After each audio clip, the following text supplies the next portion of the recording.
Marcus Reed yanked his truck door open, stepped out into the pouring rain, and walked straight toward a woman he had never seen before in his life. She was on her knees on the wet concrete, both hands pressed flat against the wall like it was the only thing holding her upright. Her whole body was shaking, and she was saying it over and over, not screaming, not begging, just saying it, quietly, into the rain, like a prayer nobody was answering. My mother is dying, and I have no way home. My mother is dying, and I have no way home. Marcus stood over her. His daughter Ava was watching from the truck window. 8 years old, eyes wide open. He had $43 in his wallet. A truck that was already making a sound he didn't like. A little girl who needed to be in bed by 9, and not a single reason in the world to do what he was about to do. He crouched down in front of the stranger. Hey, his voice was low and steady. Look at me. She looked up. Her face was completely broken. And Marcus Reed, a man who had buried his wife, raised his daughter alone, and learned the hard way that the world does not stop for your grief, made a decision in less than 3 seconds that would change both of their lives forever. Come with us, he said. What he didn't know, what he couldn't have known, was who this woman really was, and what she was about to do to his world. Drop your city in the comments right now. I want to see how far this story reaches. And if this already hit you, subscribe. Every story I tell is for people like Marcus. Like you. The Cascade Peaks rest stop sat 12 miles outside of Tacoma on Highway 16. And on a night like this one, mid-November, rain coming sideways, off the Puget Sound, it was the kind of place you passed through. Never the kind of place you stayed. Marcus Reed had stopped there for one reason only. Ava needed the bathroom. That was it. That was the whole plan. Pull over, wait 5 minutes, get back on the road. Be home by 9:30 so Ava could get a decent night's sleep before school. Simple, contained, controlled, which was the word Marcus lived by, since the day the world stopped making sense. He sat in the truck with the engine running, and the heater pushing out that dry, mechanical warmth that never quite reached your bones. The radio was playing something low, an old country station out of Tacoma that he kept on mostly for the noise. Because silence in a truck cab after 9 p.m. had a weight to it he didn't like to sit with. The parking lot was nearly empty. 2 18-wheelers on the far end. Dark and idle. A beat-up sedan near the vending machines. A couple of fluorescent lights overhead, one of them flickering the way fluorescent Lodesweets flicker when there's nobody around to fix them. Marcus drummed his fingers on the steering wheel. He checked his phone. One text from his buddy Dale at the shop. Engine gasket for the Subaru came in. You're good for Thursday. Good, that was good. The Subaru job would cover most of Ava's after-school program fees. And if the tip was decent, maybe there'd be something left over to get the rear passenger window seal on this truck fixed before real winter hit. He didn't let himself think about the rest of it. The stack of envelopes on the kitchen counter. The final notice from the heating company. The conversation he needed to have with Ava's school about the field trip deposit he still hadn't paid. He'd learned, in the 3 years since Karen died, that you got through things one thought at a time. You didn't look at the whole mountain. You looked at the next step. Then the one after that. That was survival. It wasn't pretty. But it worked. The rest stop door swung open and Ava came out at a run. Her sneakers slapping through the puddles, her purple jacket already dark with rain across the shoulders because she never remembered to pull the hood up. Had never once in 8 years of life remembered to pull the hood up. He reached back and pushed the rear door open for her. She climbed in, breathless. Dad, the hand dryer in there is so loud. It sounds like a jet. Does it work? Kind of. Then it's doing its job. She buckled herself in. And Marcus shifted into drive, and that was the exact moment he saw her. At first he thought she'd fallen.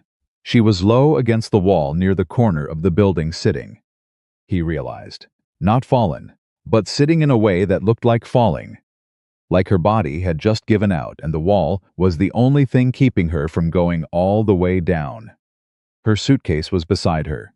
Not a rolling bag, one of those old hardshell cases. The kind you carry with two hands, sitting in a puddle of standing water that was already soaking through the bottom. She had her phone pressed to her face, or what was left of her phone even from across the parking lot. Marcus could see the screen was cracked, spider-webbed, corner to corner, and she was crying, not quietly. Not the kind of crying you do when you're trying to hold it together in public. She was past that. This was the other kind, the deep, chest-rattling kind, where the sounds coming out of a person don't quite sound human anymore. Marcus' foot hesitated on the gas. Don't, he told himself. You don't know her. You don't know the situation. You've got $43 and a truck that's already been making that noise again, the one the mechanic, you knows, means the water pump is going, and you have Ava in the back seat and you need to get home. He eased forward. Dad. Ava's voice was small, not alarmed. Just certain. The way kids are certain sometimes. With that uncluttered clarity that adults spend their whole lives trying to get back. Dad, that lady is really crying. I see her, baby. Did something bad happen to her? He didn't answer. Dad, Ava, we should ask if she's okay. Marcus stopped the truck. He sat there for a second with his hands on the wheel. Rain hammering the roof, the heater pushing its dry heat. The old country station murmuring something about a long road home. He looked at the woman against the wall. He looked in the rearview mirror at his daughter, who was watching him with those dark eyes, Karen's eyes. He'd always thought, the same shape, the same directness. He thought about all the reasons not to do this. Then he thought about what he would want someone to do. If it were him sitting on that wet concrete with a cracked phone and nowhere to go. He put the truck in park. Stay here, he told Ava. He got out into the rain without his jacket. She didn't hear him coming. She was too far into it, that deep drowning kind of grief where the world outside just stops registering. Her hand was pressed against her mouth, and she was rocking slightly. Barely the way people do when the body is trying to contain something the mind can't. Marcus stopped a few feet away. Hey, he kept his voice low. Careful, the way you'd approach an animal that was hurt. Hey, you okay? She looked up. She was younger than he'd thought, mid-30s maybe, though the crying and the cold had blurred things. Dark hair plastered to her cheeks. A blazer that was not designed for rain. Eyes that were red-rimmed and wide, with that specific, terrible look of someone who has just been told news that has rearranged their entire world. She shook her head. It wasn't an answer to his question. It was more like a response to everything. No, she said. No, I'm not. She stopped, pressed her lips together. Tried again. My mother, the hospital called. She had some kind of. They said she might not. She couldn't finish it. She didn't need to. Marcus had heard that sentence before. Not the words of it, but the shape of it. The way it collapsed in a person's throat before it could get all the way out. He knew that shape, the way you know a road you've driven in the dark. Where is she? He asked. Pendleton, Oregon. She wiped at her face with the back of her hand. I was in Seattle for a work conference. I tried to get a train ticket, but the last one left an hour ago, and my bank account. There's a hold on it. Some fraud flag. I can't access it. And my credit cards are in my laptop bag, and my laptop bag is. She stopped. I left it at the hotel. I was so panicked when the call came in. I grabbed my suitcase and I came here and I called everyone I know and nobody is picking up and She pressed both hands against her face. I don't know what to do, she said. I don't know what to do. If she dies tonight and I'm not there, I'll never. She couldn't finish that one either. Marcus looked at her for a long moment. Then he looked back at the truck. At Ava's face in the rear window, small and pale in the yellow parking lot light. Watching him, he turned back to the woman. Pendleton's about 4 hours, he said. Maybe 4.5 in this weather. She looked up at him, like she wasn't sure she'd heard correctly. I'm Marcus, he said. That's my daughter Ava in the truck. We're heading south anyway. That wasn't entirely true, he was heading south-ish. And Pendleton was a solid detour, but he said it anyway. "If you need a ride, we've got room." She stared at him. "You don't know me," she said. "No, I'm a complete stranger." "Yeah. Why would you—" "My daughter asked why you were crying," Marcus said simply. I didn't have a good answer for her. "Get in, we'll figure the rest out as we go." Her name was Claire. Claire Anderson. She said it automatically when Ava asked. In that direct, no preamble way 8-year-olds ask everything. "What's your name, Claire?" "I'm Ava. That's my dad. He's Marcus, but everyone calls him Mark, except his boss who calls him Reed." "Are you gonna be okay?" Claire looked at this small person with the wet purple jacket and the direct gaze. And something in her face shifted. Just slightly. Just enough. "I'm trying to be," she said. "My mom died," Ava said. Matter of fact. Not cruel, just honest. It was really sad. But then it got less sad. Not gone sad, just less sad. "Is your mom Ava?" Marcus said it from the front seat. Not sharp, just a gentle hand on the wheel of the conversation. "It's okay," Claire said quickly. She looked at Ava. "She's in the hospital. She had an emergency. A medical thing. And I have to get there." Ava nodded like this computed. "That's why Dad said we should take you. He's very kind." Ava considered this. "He's kind mostly. Sometimes he's grumpy when he's tired or when the truck won't start." "That's fair," Marcus said. "But when something actually matters," Ava continued, with the solemn authority of someone who has thought about this before, "he always does the right thing. He says that's what his dad taught him." Marcus didn't say anything to that. Claire looked at the back of his head, the set of his shoulders, the way his hands rested on the wheel, and she filed that away. Quietly, without knowing why. For the first 40 minutes, the silence between the adults was most comfortable, in the way that silences between strangers can sometimes be the kind that doesn't require filling, because the situation has already said everything. Rain on the windows, wipers doing their slow sweep, the heater, the radio turned low. Ava had fallen back asleep within 20 minutes, curled against the door with her jacket as a pillow. One sneaker on and one sneaker off.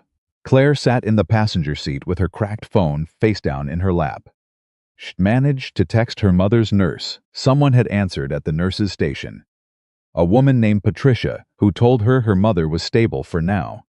Still critical but stable. "Come as fast as you can," Patricia had said, which told Claire everything and nothing. "You don't have to talk," Marcus said, after a while. "I know. Just didn't want you to feel like you had to." She paused. "That's a considerate thing to say. You've got enough going on." She looked out the window.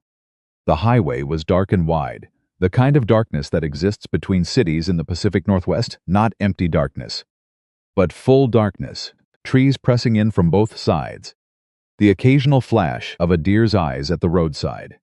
"She raised me alone," Claire said. Not to him specifically. More like saying it to the dark. Marcus didn't say anything. But he was listening. She could tell. "My father left when I was 4. I barely remember him. It was always just us. She worked 2 jobs for most of my childhood. Nights at a diner, days at a dry cleaner. I didn't understand what that meant until I was much older." She stopped. "And then I got older, and I got successful, and I don't know. Busy. Important. I told myself she was proud of me. I told myself that made it okay that I only got home twice a year.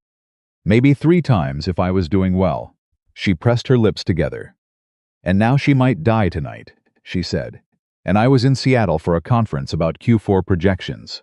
Marcus was quiet for a moment. "Then how long has it been since you've seen her?" Claire did the math. She didn't want to. 7 months. The number sat there between them. 7 months, she said again. Quieter, like she was testing the weight of it. "Is that the longest it's gone?" "No." She almost laughed. But it came out wrong. There was a stretch, about 4 years ago. That was almost 11 months. I had a project in Singapore. I kept telling myself I'd get home, and then I kept not. Marcus nodded slowly. "You know what's strange?" Claire said. "She never made me feel guilty about it. She'd call every Sunday. Always asked how I was. Never asked when I was coming home. Never once, said Claire. I need you here. She looked at her hands. I think she was protecting me from the guilt, and by doing that, she was also protecting me from the truth. Which is that I should have been there more. I should have. She stopped. Sorry, she said. I don't know why I'm telling you this. Because you need to say it, Marcus said. And I'm here. And sometimes that's enough. Claire looked at him then. Really looked at him for the first time since she had gotten in the truck. This man, this stranger in a worn work jacket and calloused hands and rain-damp hair, driving his old truck through the middle of a dark highway to take her to a person he'd never met, who had no reason in the world to be kind to her, and was being kind to her anyway. Can I ask you something? She said. Sure. Why did you stop? Really, he was quiet for a moment. Ava asked me why you were crying, he said, and I didn't have a good answer. That's what you said. But you could have just told her, some people are sad sometimes, and kept driving. He thought about that. Yeah, he said. I could have. So why didn't you? Another pause. Longer this time.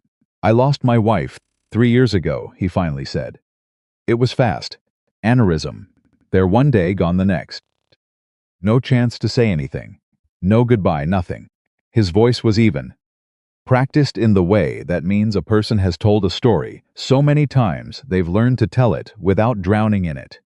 And I remember in the days after the weeks, after how many times I thought, if someone had just stopped, if someone had just noticed.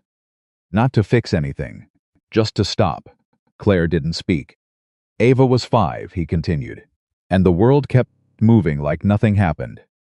And there we were, the two of us, figuring it out on our own. He paused. So when she asked me why you were crying, I couldn't just drive away. Because I know what it feels like when everyone drives away. The rain was heavier now. Marcus turned up the wipers a notch. Your wife, Claire said carefully. Was she, what was her name? Karen. What was she like? He smiled. A small, private thing. Like pulling something precious from a pocket. Loud, he said. Laughed at everything. Loved terrible reality TV. Made the best pot of chili I've ever had in my life. And she knew it, and she used it whenever she wanted something from me. He paused. She was the kind of person who made every room feel like the party had just started. And then she was gone, and every room just felt smaller. Claire felt her throat tighten. She sounds wonderful, she said. She was. He glanced at Ava in the mirror. She still is. Through her, they stopped for gas outside Olympia. Marcus's wallet had $43 and change. A full tank was $28. He stood at the pump in the rain, doing the math in his head, how much gas to get them there. How much to keep something back for the return trip. Whether the truck would hold together for 8+ hours of highway driving when that water pump was already whining. Let me pay for it. He turned. Claire was standing beside him, holding out her phone. I finally got into my banking app. Different login. I can use Apple Pay. You don't have to. Marcus, she said his name like it meant something specific. Let me pay for the gas. He looked at her. Looked at the pump. Looked at the $43 in his wallet. Fill it up, he said. She did. When they got back in the truck, Ava was awake again. Sitting up straight and looking between them with the focused attention of a child who has just decided something important is happening. Are you two friends now? She asked. We're working on it, Claire said. Good, Ava said, and settled back against the door. Dad doesn't have enough friends. He mostly just talks to Dale. Dale's a great conversationalist, Marcus said. Dale talks about transmissions for an hour, Ava said. I like transmissions. You like anything with an engine? Claire laughed. She hadn't meant to. It came out before she could stop it, this sudden, bright, genuine sound that surprised her, as much as it surprised Marcus, who glanced over with something that might have been relief on his face. She's not wrong, he said. You love that truck, Ava confirmed. I love this truck, Marcus agreed. Old Blue has never let me down. From somewhere in the dashboard, something clicked, then rattled. then went quiet. They all looked at the dashboard. Old Blue, Ava said, has been making that noise since Tuesday. She's just talking, Marcus said, and tapped the dash twice. She does that in the cold. Dad names all his tools, Ava told Claire in a confidential tone. The impact wrench is Gerald. Gerald's a good name for an impact wrench. That's what Dad says. By the time they crossed into Oregon, the dynamic in the truck had shifted in that quiet, unremarkable way that long trips shift things. The walls that exist between strangers, the performative politeness. The measured distance had started to dissolve somewhere around mile marker 60, replaced by something simpler, more real. Ava had asked Claire 27 questions. Marcus had counted. They ranged from "Do you have any pets? No." But she'd had a cat named Biscuit in college, to "What's your job?" Something with hospitals, Claire said, which was technically true. To "Have you ever broken a bone?" Her left wrist. At age 11, falling out of a backyard tree. To "Do you like chili?" She loved chili. Dad makes incredible chili, Ava said. She's biased, Marcus said. It won a neighborhood cook-off 3 years running, Ava said. That's not biased. That's facts. One of those years the competition was Frank Kellerman. And Frank brought store-bought chili and didn't even pretend he made it himself. The trophy still counts. Claire had smiled through all of it. Even through the fear that lived underneath. Everything the tight, low-frequency terror that had settled into her chest since the phone call. She had smiled. Because there was something about these two people, this man and this child, that made the world feel slightly less hostile. She didn't know why yet. She would figure it out later. At 1:17 a.m., 40 miles outside of Pendleton, the truck shuddered. Not the usual rattle, not the knock that Marcus had been monitoring for the past hour with the practiced ear of a man who understands engines, the way some people understand faces. This was deeper, worse. The temperature gauge crept up. Marcus, I see it. What does that mean? It means he was already scanning for the shoulder, already easing off the gas, already reading the situation the way mechanics read situations systematically.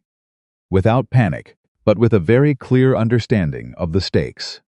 It means we're pulling over. He brought the truck to the shoulder. Cut the engine. Sat for a second with both hands on the wheel. Is it the water pump? Claire asked. He looked at her. How do you know about water pumps? My mother's car died on I-84 when I was 16, and we waited on the side of the road for 3 hours for a tow truck. The driver explained everything to me while my mother stressed in the passenger seat. Your mom sounds like she stressed easily. She called the tow truck driver incompetent. Was he? No. She was scared, and she didn't know what else to do with it. Claire paused. She does that. Turns fear into anger. Always has. Marcus was already out of the truck. Around the front, hood up. The rain had eased slightly from a downpour to a steady soak, which was an improvement of about 12%, Claire estimated. She got out too. You should stay. I'm not sitting in the truck watching you fix it in the rain, she said. Hand me something to hold. He handed her a flashlight without argument. She held it, steady and aimed exactly where he needed it, which surprised him enough that he glanced at her sideways. 16, she reminded him. I-84. 3 hours, you paid attention. I pay attention to everything, a beat. Except the things I shouldn't have ignored. He didn't respond to that. Just worked, and she held the light. From the back seat, Ava watched through the windshield, her dad's hands moving fast and sure in the yellow circle of the flashlight. The woman holding it steady, rain on the glass, the highway quiet and dark. She pulled her jacket tighter and thought about her mother. Not with sadness exactly, she was 8. And time had done its work, softened the hardest edges. But she thought about her sometimes. In moments like this, when she watched her dad do something that required everything he had. She thought about how her mom used to call her dad her person. That was the phrase she used. Your dad is my person. Ava bug. She didn't totally understand it then. She thought she understood it better now. She watched Claire hold the flashlight. She watched her dad fix the pump with what he had some tape. A rag apart, he kept in a toolbox in the truck bed because he'd learned to be ready for this specific failure 2 breakdowns ago. She watched them work together, without talking much, because they didn't need to. And Ava, who was 8 years old and thought she understood more than she usually got credit for, decided that this was going to be okay. She didn't know exactly what this was yet. But okay felt right. They were back on the road by 2:04 a.m. Marcus was soaked through to the skin, his hands were stained with grease, and the knuckle of his right index finger was bleeding from where a clip had slipped. He'd wrapped it with a piece of paper towel from the glove box, and that was the extent of the medical attention it was going to get tonight. Up. "You're bleeding," Claire said. "It's fine, let me—" "It's fine," he said again. But not harshly, just certain. She let it go, but she was watching him. He felt it. The way you feel attention from someone who doesn't give it carelessly. "Can I ask you something?" he said. "You already did. At the gas station. Another one. Go ahead. The people you called tonight. Before the station. The ones who didn't answer." He kept his eyes on the road. "Were they friends?" she said. "Yes. People I've known for years. Some of them, more than a decade. And nobody picked up. One texted back.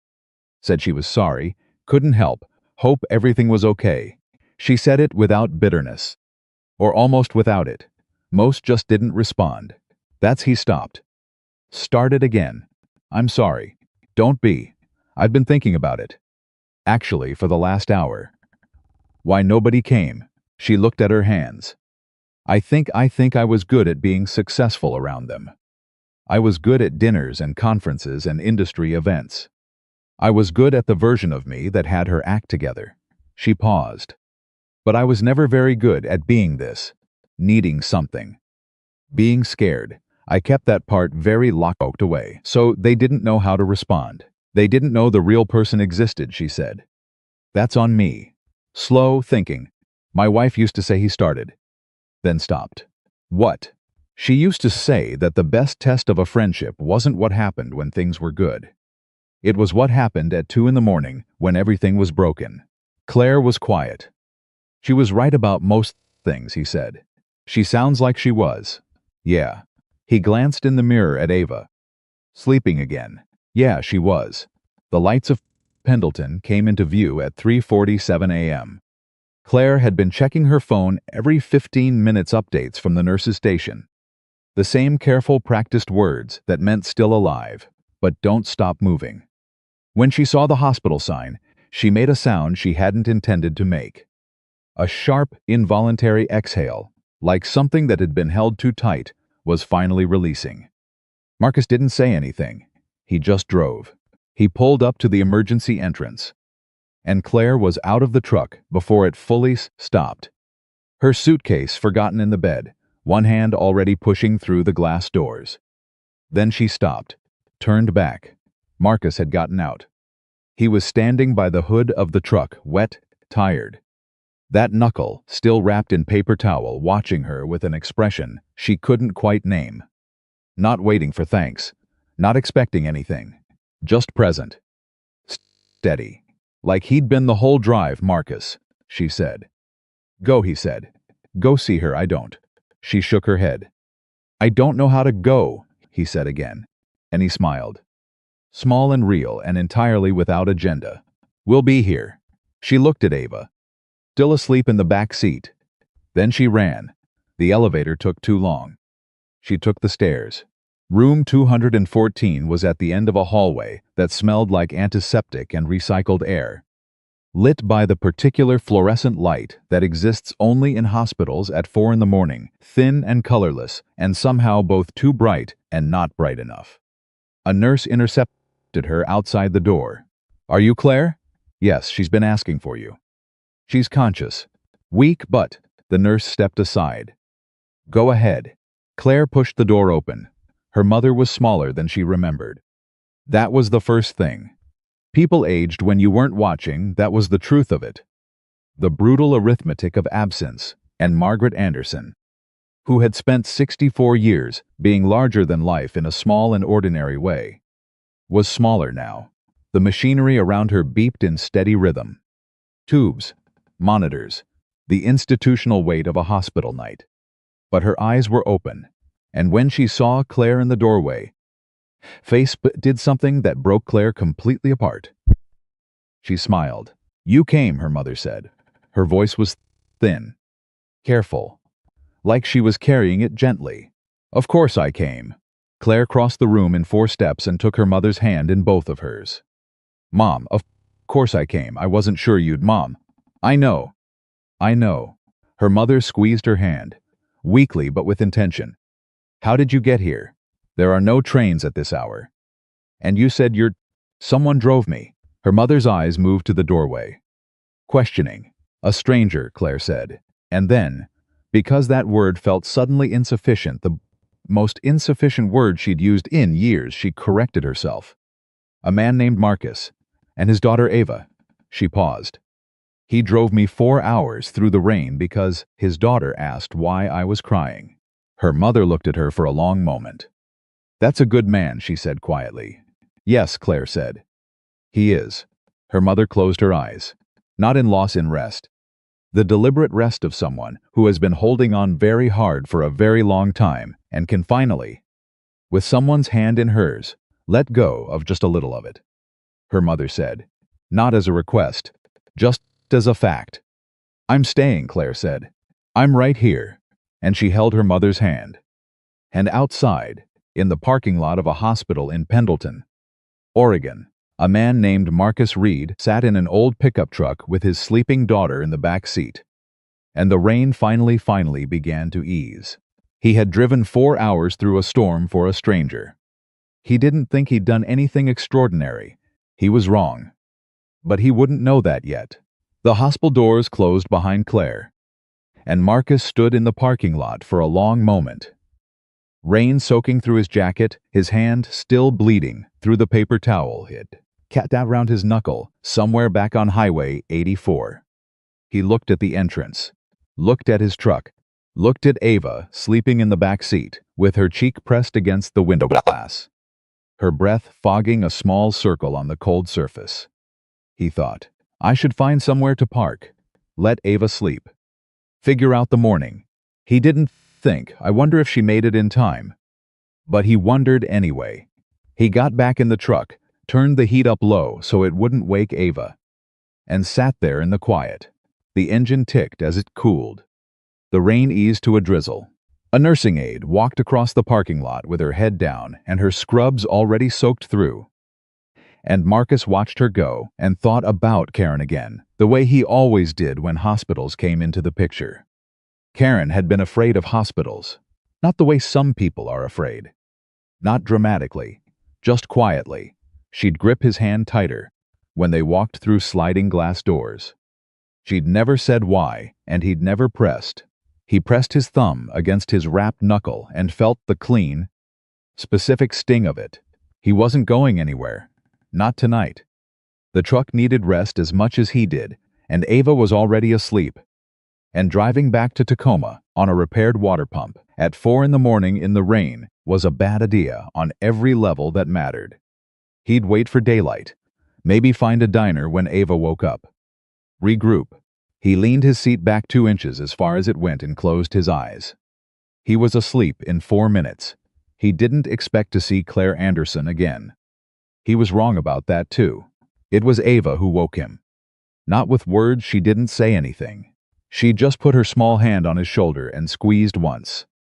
And Marcus came awake the way he always came awake since Karen died. Fast and fully, heart already taking inventory. He checked the time. 6:22 a.m., gray light outside. Rain stopped. She's out there, Ava said. Marcus sat up, looked through the windshield. Claire was standing at the hospital entrance. She still had on the same blazer from the night before. Her hair was pulled back now, different from how it had been. And she was holding a paper coffee cup in each hand. And she was scanning the parking lot with the focused, slightly desperate expression of someone who is afraid the thing they need has already left. Then she saw the truck. Her shoulders dropped about 2 inches. She walked over and knocked on the passenger window. Ava rolled it down. I didn't know if you'd still be here, Claire said. We weren't going anywhere, Ava said with the simple certainty of someone who had never considered any other option. Claire held out one of the coffees toward Marcus. Hospital cafeteria. It's terrible, but it's hot. Marcus took it. How is she? Claire was quiet for a second. The kind of quiet that means the answer is complicated. She made it through the night. The doctors said the next 48 hours are critical, but she's stable. She's talking. She stopped. She asked me how I got here. I told her about you. What'd she say? She said you sounded like a good man. Claire looked at him directly. She's right. Marcus drank the coffee. It was terrible. He drank it anyway. You should go back in, he said. Be with her. I will. I needed to. She stopped again. He was noticing that she did this, stopped mid-sentence when the real thing underneath got too close to the surface. I needed to know you were okay. Both of you. Ava leaned across to the window. We're good. Dad slept sitting up, which he says hurts his back, but he won't admit it. My back is fine, Marcus said. You said ow when you sat up. That was a cough. It was not a cough. Dad. Claire smiled, and again, like the night before, it surprised her the way a real smile can surprise a person when they've spent hours being afraid. She took a breath. I don't know how long I'll be here. Days, probably. The doctors want to run more tests. Figure out what caused it. She paused. She's been having symptoms for a while. Didn't tell me. Marcus looked at her. Would you have come sooner? If she'd told you? It wasn't an accusation. Just a question. But Claire felt it land somewhere specific. I don't know, she said honestly. I'd like to think yes, but She wrapped both hands around her coffee cup. I don't know. That's an honest answer, Marcus said. It's the only one I have right now. He nodded. Go back inside. Your mom needs you. What about you? You've got a long drive back. We'll be fine. He glanced at Ava. We'll find some breakfast somewhere. The truck'll hold. He said it with more confidence than he felt. Because the truth was the water pump repair he'd done on the side of Highway 84 at 2 in the morning with a flashlight and a piece of tape was exactly as temporary as it sounded. He'd known it when he did it. He'd get the truck looked at in Pendleton before they drove back. Add it to the list. Claire reached into the pocket of her blazer and pulled out a business card. She held it out to him. Marcus looked at it without taking it. I'm serious, she said. I want to if you ever need anything. If there's something I can do. You don't owe me anything, he said. I know I don't. She kept holding the card out. That's not why I'm offering. He looked at her for a moment. Then he took the card. He didn't look at it, just folded it into his shirt pocket. The way you do with things, you're not sure what to do with yet. Go, he said. She went. Marcus watched her disappear through the sliding doors. Ava was watching too. Do you think she'll be okay? Eva asked. Her mom? I think so. No, her. Ava said it carefully. Claire. Marcus thought about that. About the 7 months. About the woman who had learned to turn fear into forward motion and had left the people she loved behind in the process. About the way she'd held that flashlight on the side of the road steady, focused, paying full attention, and the way she'd told the truth about herself in the dark of the truck cab without flinching from it. Yeah, he said. I think she'll be okay. Ava seemed satisfied with this. Can we get pancakes? We can absolutely get pancakes. He started the truck. Listened to the engine catch and settle. Felt the familiar reassurance of it, old blue. Third-generation mechanical problem, and loyal as a hound, and he pulled out of the hospital parking lot into the gray Pendleton morning. And that, he thought, was that. He was wrong about that, too. 3 weeks later, Marcus was under a 2019 Chevy Silverado doing a brake line replacement when Dale came into the shop and said, in the specific tone Dale used when something unusual was happening, Reed, someone's here for you. Marcus rolled out from under the truck. He was expecting a customer, someone who'd called ahead. Maybe, or Dale is scheduled without telling him. What he was not expecting was Claire Anderson, standing in the entrance to the shop in clean jeans and a gray sweater, looking simultaneously out of place and completely composed, holding a large paper bag that smelled like something considerably better than the gas station sandwiches Marcus had eaten for lunch. He sat up on the creeper, looked at her, looked at Dale, who made a small interested face and found somewhere else to be with remarkable speed. "Hi," Claire said. "Hi," Marcus said. "I was back in Seattle for work. And I thought," she lifted the bag slightly, "I brought lunch. If is that weird?" "That might be weird, I wasn't sure. How'd you find the shop?" "You mentioned it. The night in the truck. You said you worked at Cascade Auto in Tacoma." He didn't remember saying that. But he'd talked a lot that night, in the comfortable way you talk to strangers in moving vehicle in warning when the world has gotten very small and honest. "How's your mom?" he asked. Claire's expression shifted. "Still complex, but differently complex than 3 weeks ago. Better. Significantly. It was a cardiac event, a warning shot," the cardiologist said. "She's on medication now, making changes." She paused. "She's moving. Into a place closer to me. That's good. It took me 3 weeks and approximately 40 uncomfortable conversations to make that happen. But yes," she said it with the dry edge of someone who has spent those 3 weeks having exactly those conversations and is still processing them. "It's good." Marcus stood up. He was still in his work clothes, stained, greasy, smelling exactly like a man who had spent the morning under a Silverado. He felt, suddenly and acutely, the gap between whatever Claire Anderson was and whatever he was. She didn't seem to notice, or if she did, she didn't care. She just set the bag on the workbench and started pulling things out. Real food, a proper diner container of soup, sandwiches that did not come from a gas station, pie from what he could see. "You didn't have to do this," he said. "I know." She handed him a napkin. "I wanted to." He looked at her for a moment. "Okay," he said, and he washed his hands at the shop sink and came back and sat on the stool near the workbench. And she sat on the other stool, and they ate. It was Ava who turned the whole thing on its axis. She came in at 12:15 Wednesdays. She got out early.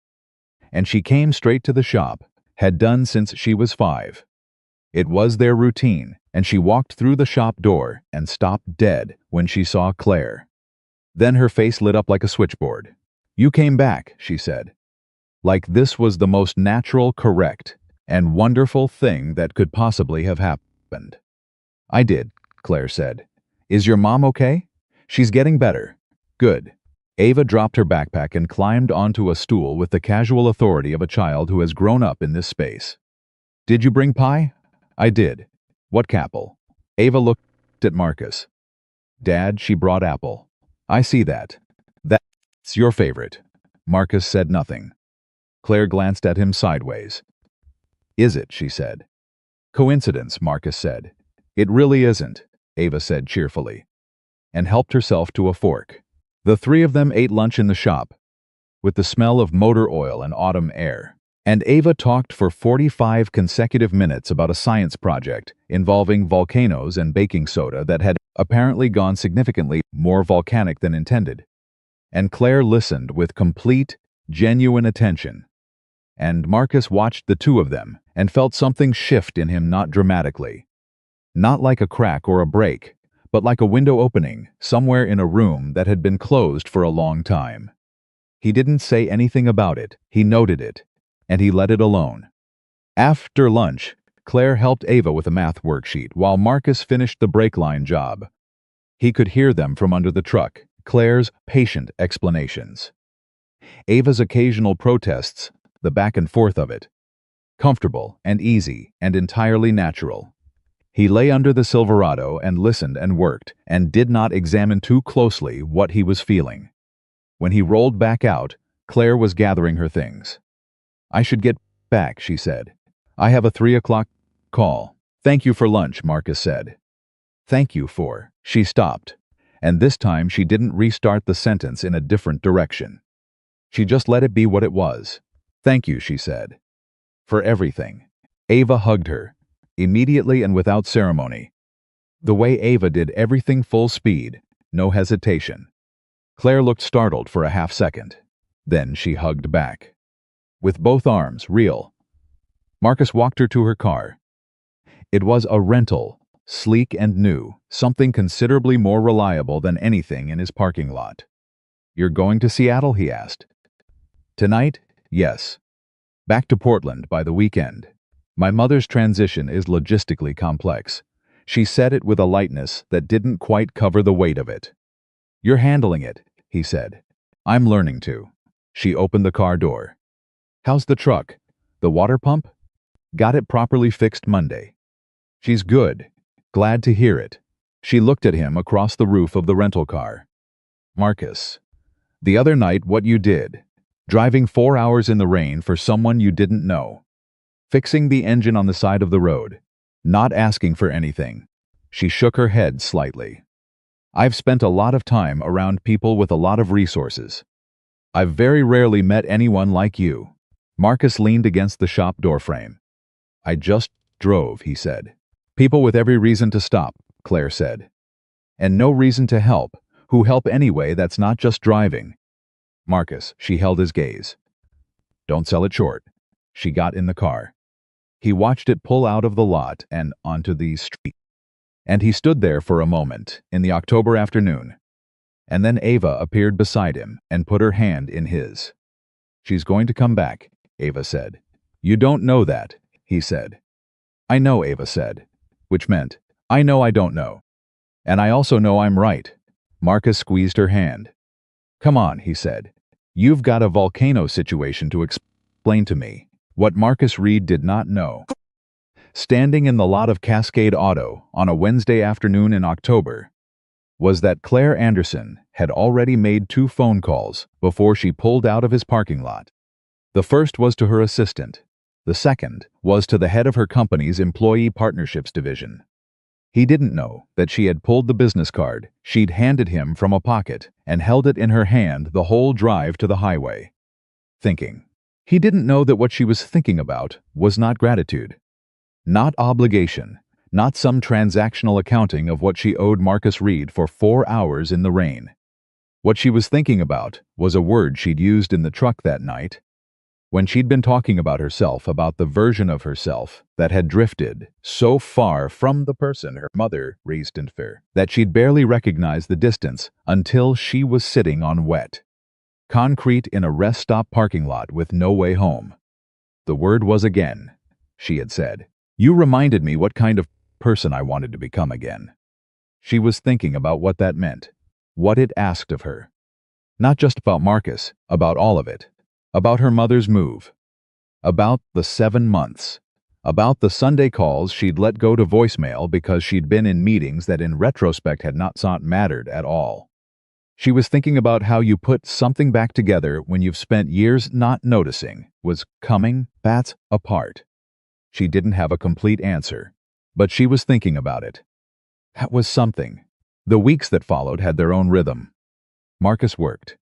He fixed the things people brought him: engines and brake lines and electrical issues, and one truly baffling situation involving a 2004 Subaru and what turned out to be a family of mice kept living in the air filter, and he picked Ava up from school and made dinner and helped with homework and went to bed tired and got up and did it again. It was a good life. He'd built it carefully. He was proud of it in the quiet way a man is proud of something he made with his hands, and without much help. But there were mornings, more of them lately, when he'd be standing at the kitchen sink with his coffee, and he'd look out at the backyard and think about things he didn't usually let himself think about. Not Karen. Not the loss of her. He'd made his peace with that. Or as much peace as a person ever makes, which is less a peace and more a standing ceasefire. He thought about the future. Ava's mostly. Whether he was doing enough. Whether the after-school program was giving her what she needed. Whether the moment was coming, the one he'd quietly dreaded, where her needs would outgrow what he alone could provide. He didn't talk about this with anyone. Dale would have listened. But Dale processed emotion with the subtlety of an impact wrench. And what Marcus needed wasn't someone to fix it, just he wasn't even sure what he needed. Then, on a Thursday morning in the third week of November, Marcus got called into his employer's office. Jim Hartley, who owned Cascade Auto and had known Marcus for 6 years, was sitting behind his desk with a slightly formal expression that Marcus had learned to read as preparing to say something he didn't know how to say. Marcus sat down, stayed calm. His first thought was budget cuts. His second thought was the invoice dispute with the parts supplier he'd flagged 2 months ago. His third thought was that Jim was going to tell him something he wasn't going to like. None of those were right. Jim slid paper across the desk. "I've been in talks with a company," he said. "Anderson Medical Solutions. You know them?" Marcus felt something move through him. Quiet and specific. "I've heard of them," he said carefully. "They're partnering with us for fleet maintenance. All of their regional vehicles, they've got about 40 in the Pacific Northwest, coming through here. It's a significant contract." Jim leaned back, "And their VP of Operations specifically requested you to lead the account." "By name," Marcus looked at the paper. "By name," he said. "Reed, I've been doing this 20 years. I have never had a client request a specific mechanic by name before the contract is even signed." Jim gave him a look. "You want to tell me what's going on?" "I gave someone a ride," Marcus said. Jim waited. "That's the whole story," Marcus said. Jim looked at him for a long moment. Then he nodded. Slowly, as if this made complete sense, which on some fundamental human level it did. "The contract comes with a restructuring. We'll need a lead account manager for the Anderson fleet. More responsibility, better pay." He named a number that Marcus heard from a distance. The way you hear something when your brain has already started processing what it means before consciously caught up. It meant Ava's after-school program. It meant the window seal. It meant the field trip deposit, and the heating bill, and the weight he carried in his chest every morning at the kitchen sink. "Jim," Marcus said. He stopped. Started again.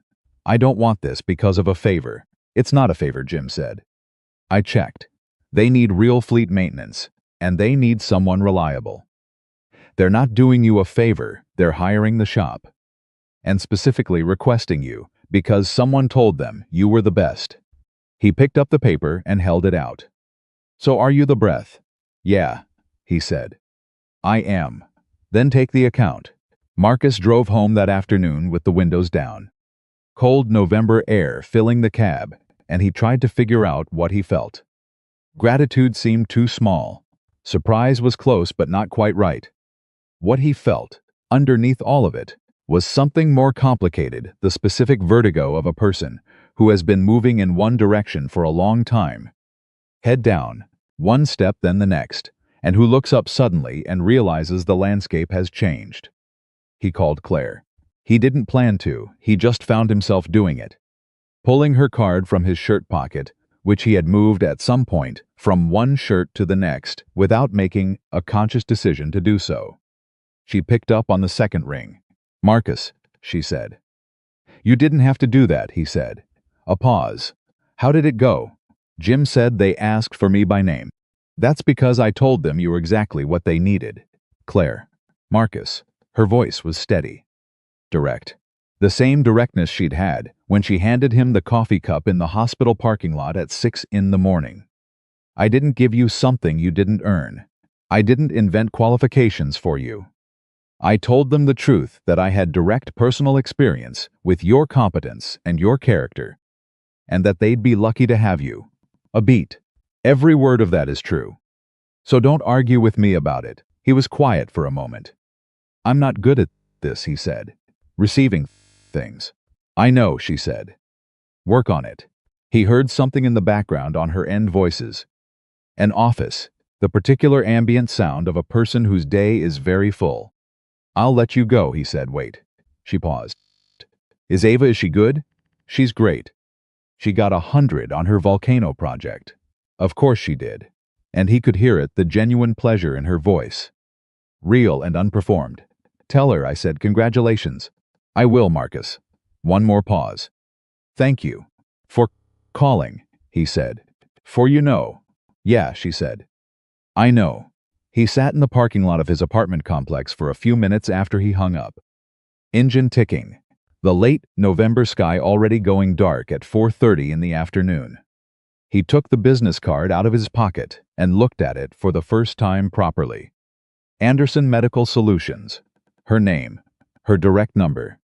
Written by hand beneath the printed text in small, precise letters. The kind of handwriting that belongs to someone who does everything with full intention. He put the card in his wallet. He went inside. He made dinner. He helped Ava with her reading. He did all the things he did. Every night in this life, he'd built one careful step at a time. But something was different. Not dramatically. Just shifted. Like a window left open in a room that had been closed for 3 years. Letting in something cold and real and alive. He couldn't name it yet. He didn't try. He just left the window open. The Anderson Medical Fleet contract officially started on a Monday, which was the same Monday that Ava's school called Marcus at 8:47 in the morning to tell him she had a fever of 101 and needed to be picked up. He stood in the shop parking lot with his phone in one hand and the keys to the first Anderson Fleet vehicle in the other, a white company van that needed a full inspection before it went back into service. Rotation, and he did the math that single parents do. The fast and brutal arithmetic of two things happening at exactly the same time with no slack in the system. Dale was out. Jim had a supplier meeting. The after-school coordinator didn't cover mornings. His neighbor, Mrs. Patton, who sometimes watched Ava in a pinch, was in Spokane for a grandchild's birthday. He called the school back. I'll be there in 20 minutes, he said. He left the van. He picked up Ava. He brought her back to the shop and set her up on the old couch in the back office, with a blanket and a ginger ale and the tablet loaded with the nature documentaries she liked. The ones about ocean animals. She fell asleep within the hour. He did the vanspection with one ear on the back office and finished it by noon. Jim found him writing up the report at the workbench. How's she doing? Sleeping. Fever came down a little. Jim looked at him for a long moment. You should have called me. I would have rescheduled the meeting. It's handled, Marcus said. Reed.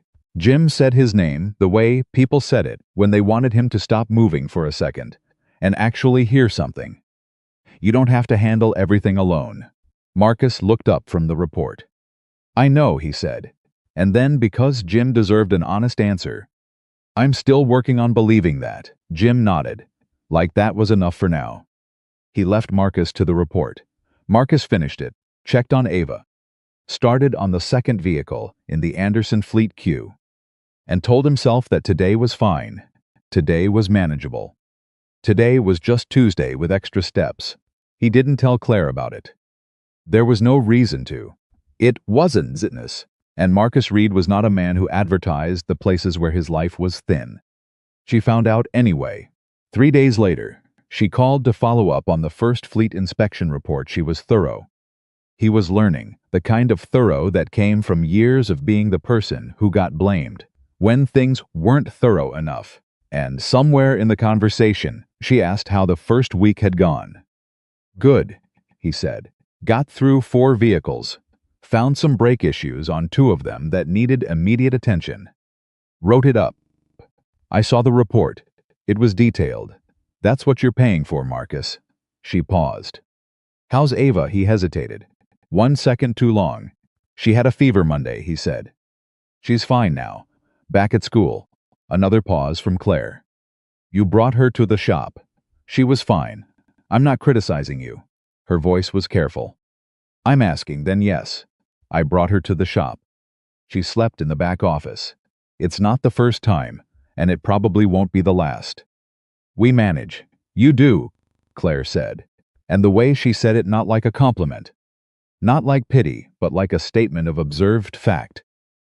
Like someone marking down a thing they've seen, clearly made him go quiet for a second. How's your mother? He asked. Redirecting. The way he always redirected. Claire let him. She moved into the new place last weekend. It's 20 minutes from my office. I've been there every day this week. Every day, he said. I'm aware that's a significant change from my previous pattern, she said dryly. I'm working on not making it weird. Is she making it weird? She cried when I showed up with groceries on Wednesday. She said she hadn't had fresh food in the house since the spring. A beat. She was trying to protect me from worrying.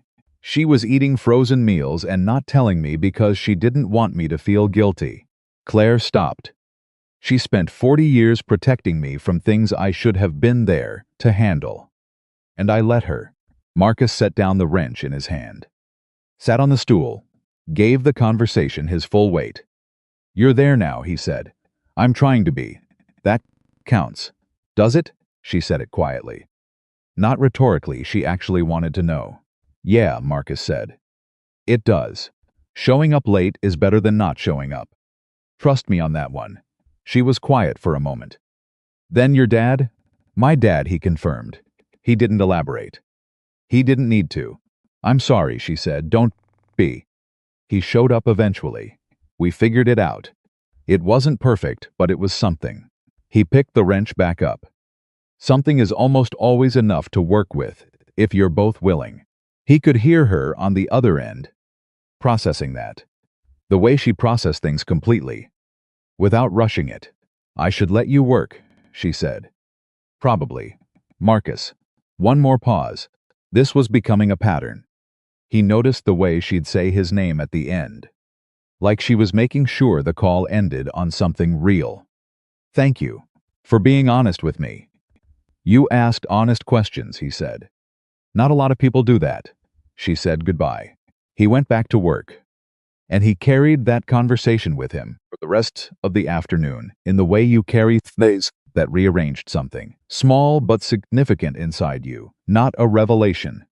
Just a shift. Another window. December came fast the way December always does in the Pacific Northwest, not gently. Not gradually, but all at once, like the year had been holding its breath and finally let go. Cold arrived overnight. The shop got busier. People who hadn't thought about their winter tires in 11 months suddenly remembered them all at the same time. And Marcus and Dale worked through the backlog in the specific companionable silence of two men who had worked side by side long enough to not need words for most of it. It was Dale who brought it up. Of course it was Dale. Dale processed things laterally, indirectly, usually while doing something entirely unrelated, which was either his greatest social skill or his most effective method of avoiding direct confrontation. And Marcus had never quite determined which. They were doing a tire rotation on a Honda Civic when Dale said, without looking up, "So the Anderson woman." Marcus didn't answer. "She's called the shop 4 times this week," Dale said. "She's managing a 40-vehicle fleet account. That's her job. She asked me how you were doing on Tuesday." Marcus straightened up. "She asked you." "I was the one who picked up." Dale shrugged. Still not looking up. "I told her you were good," she said. "And I am quoting here," she said. He would say that. And then she laughed. Marcus turned this over. "She's a client," he said. "Sure," Dale said. The specific one-syllable response of a man who has decided not to have this conversation, but is absolutely still having this conversation. "Dale, I didn't say anything. You said sure in that way. I say sure in lots of ways. You say sure in exactly 2 ways. One means yes, the other means something else." Dale finally looked up. His expression was not unkind.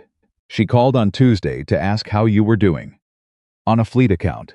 "That's not a fleet question, Reed." Marcus went back to the Civic. Dale went back to the Civic. Neither of them said anything else about it. But Marcus thought about it. He thought about it on the drive home.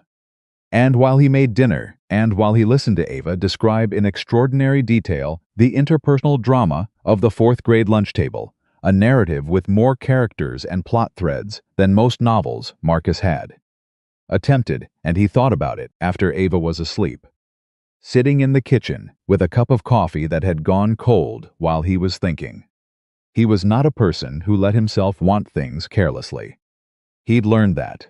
After Karen, after the long process of building a life, From the rubble of losing the person who had been the center of it, he'd learned to be careful with wanting.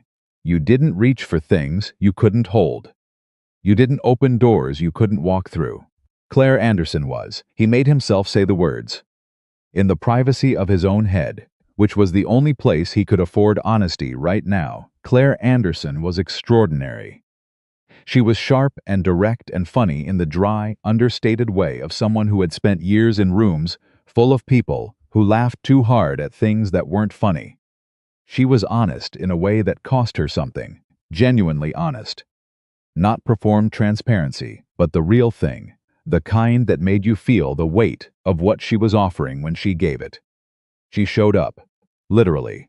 She had driven to his shop in the middle of her workday with terrible hospital coffee and apple pie. And she had sat on a stool in a garage and talked to his daughter, like Ava was the most interesting person she'd met in years. Which was, Marcus had to acknowledge, because Ava frequently was. But Claire was also a CEO of a company worth billions of dollars.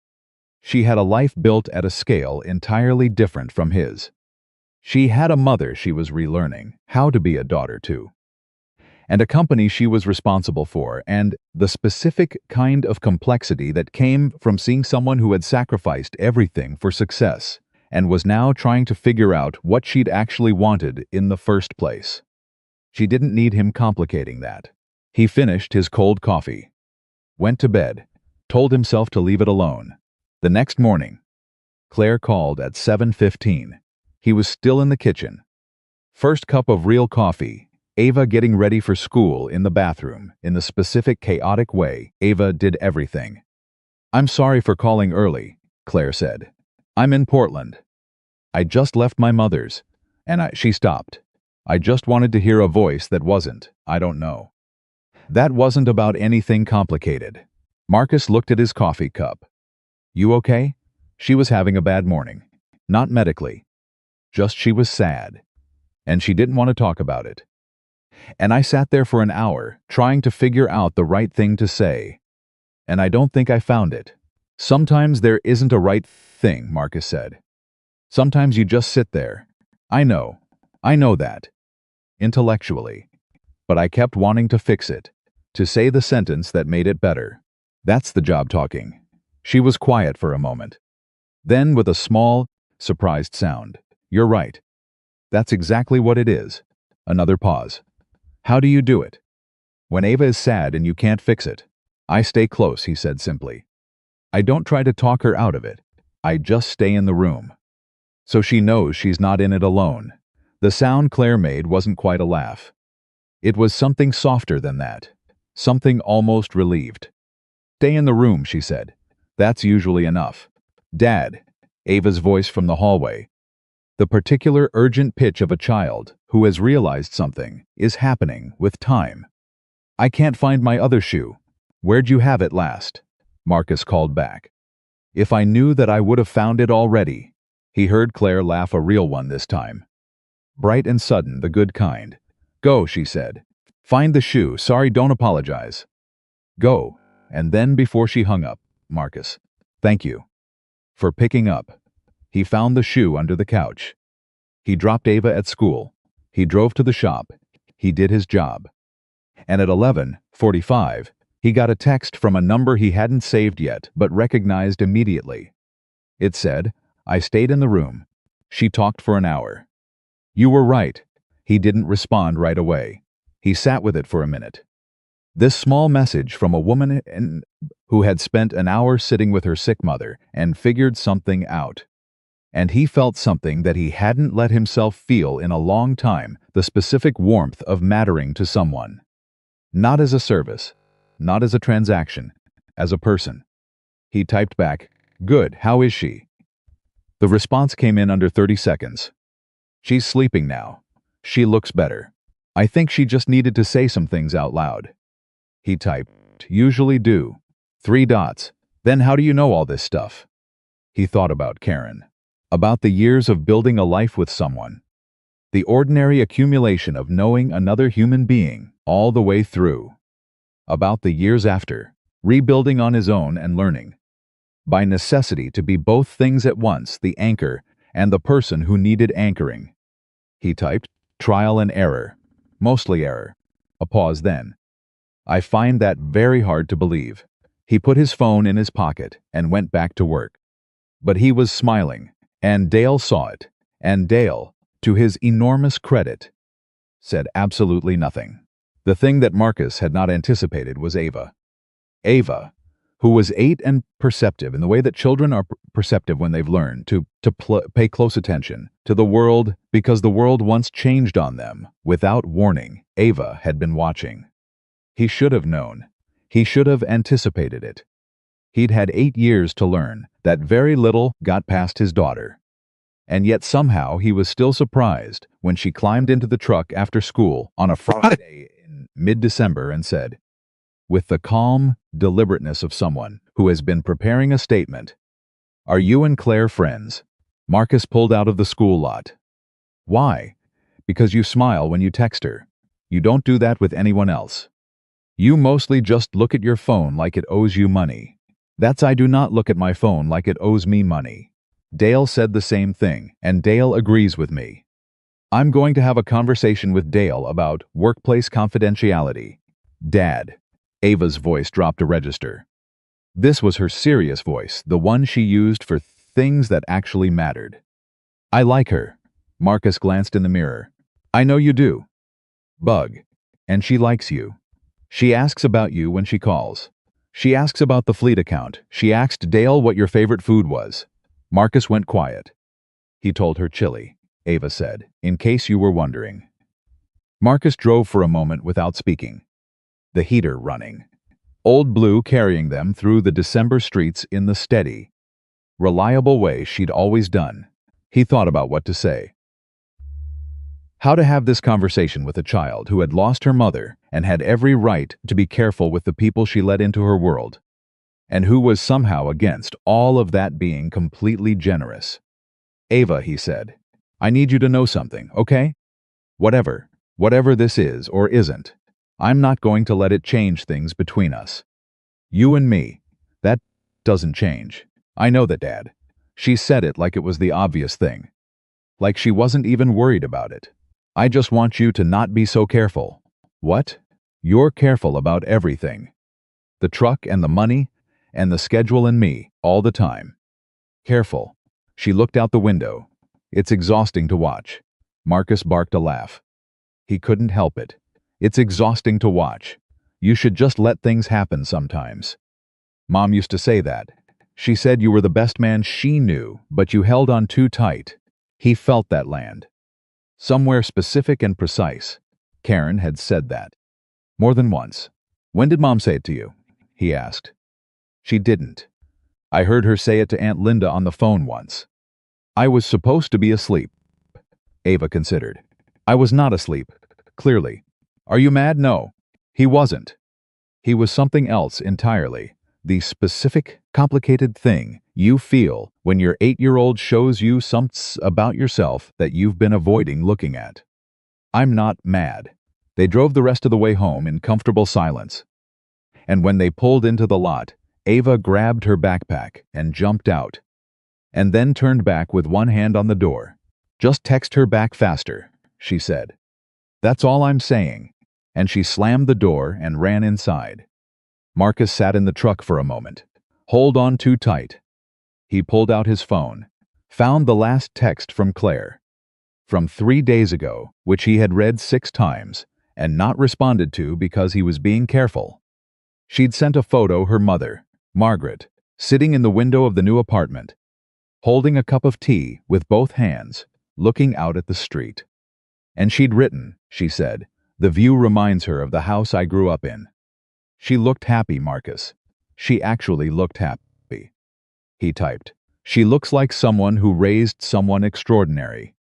He hit send before he could think about it. He watched the 3 dots appear immediately. Like she'd been waiting then. "That might be the nicest thing anyone has said to me in years." "Then she's going to want to meet you, by the way. I've apparently been talking about you."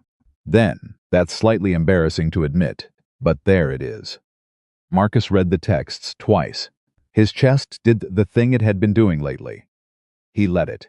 He typed, "Tell her I make the best chili she'll ever have." The response took 10 seconds. Then she said, and I quote, "Well then I'd better meet him soon." He was still sitting in the parking lot, smiling at his phone when his cell rang. Unknown number. Portland area code. He frowned. "Picked up, Mr. Reed?" The voice was female. Older. A slight rasp to it, like someone who'd talked for decades and earned the texture of it. "This is Margaret Anderson, Claire's mother. I hope I'm not interrupting." Marcus went very still. "You're not," he said carefully. "Good." A pause. The precise pause of someone who says what they mean and takes the time to make sure they're saying it right. "I've been wanting to call you for some time. Claire doesn't know I'm doing this. She'd tell me I was being dramatic. She tells me that a lot." Another pause. "She's not wrong, but she's also not right." "Okay," Marcus said, because he had no idea what else to say. "She told me about that night," Margaret said. "About the rain. About your daughter asking why she was crying. About you opening the door." She stopped.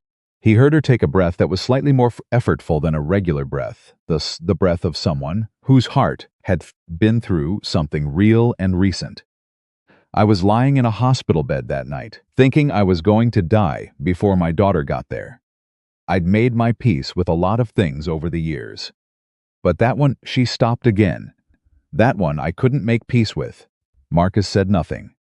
Just listened. "You brought her home," Margaret said. Simply, like it was the whole of what needed to be said. "You didn't have to. You had every reason not to. And you did it because your daughter asked you to. And because you're the kind of man who listens to his daughter." She paused. "I want to thank you for that. Not because you did a nice thing. Because you gave me something I didn't think I was going to get. And I didn't want to go another day without saying it directly to the person who gave it to me." Marcus sat in his truck in the December dark, with his phone pressed to his ear, and felt something come apart in his chest. Not badly, like something that had been locked for a long time just released. "Mrs. Anderson," he said, when he trusted his voice. "Your daughter would have found a way. She's stopped. She's not someone who gives up." "No," Margaret said, with the warm, tired certainty of a woman who has watched her daughter for 37 years. "She's not, but she needed help that night, and you were there." A pause. "I hear you have a daughter, Ava. She's 8. Claire talks about her." He could hear the smile in it. "She talks about you both." He cleared his throat. "She's good people, your daughter." "She is," Margaret said. "She lost herself for a while, but she's finding her way back." Another pause. "You may have something to do with that. I thought you should know." He didn't know what to say to that. So he said the true thing, which was the only thing he ever had in any situation that mattered. "She's doing that herself, Mrs. Anderson. I'm around." Margaret made a sound that was half laugh, half something else. "That's what she said you'd say. A beat. Don't be around less, Mr. Reed.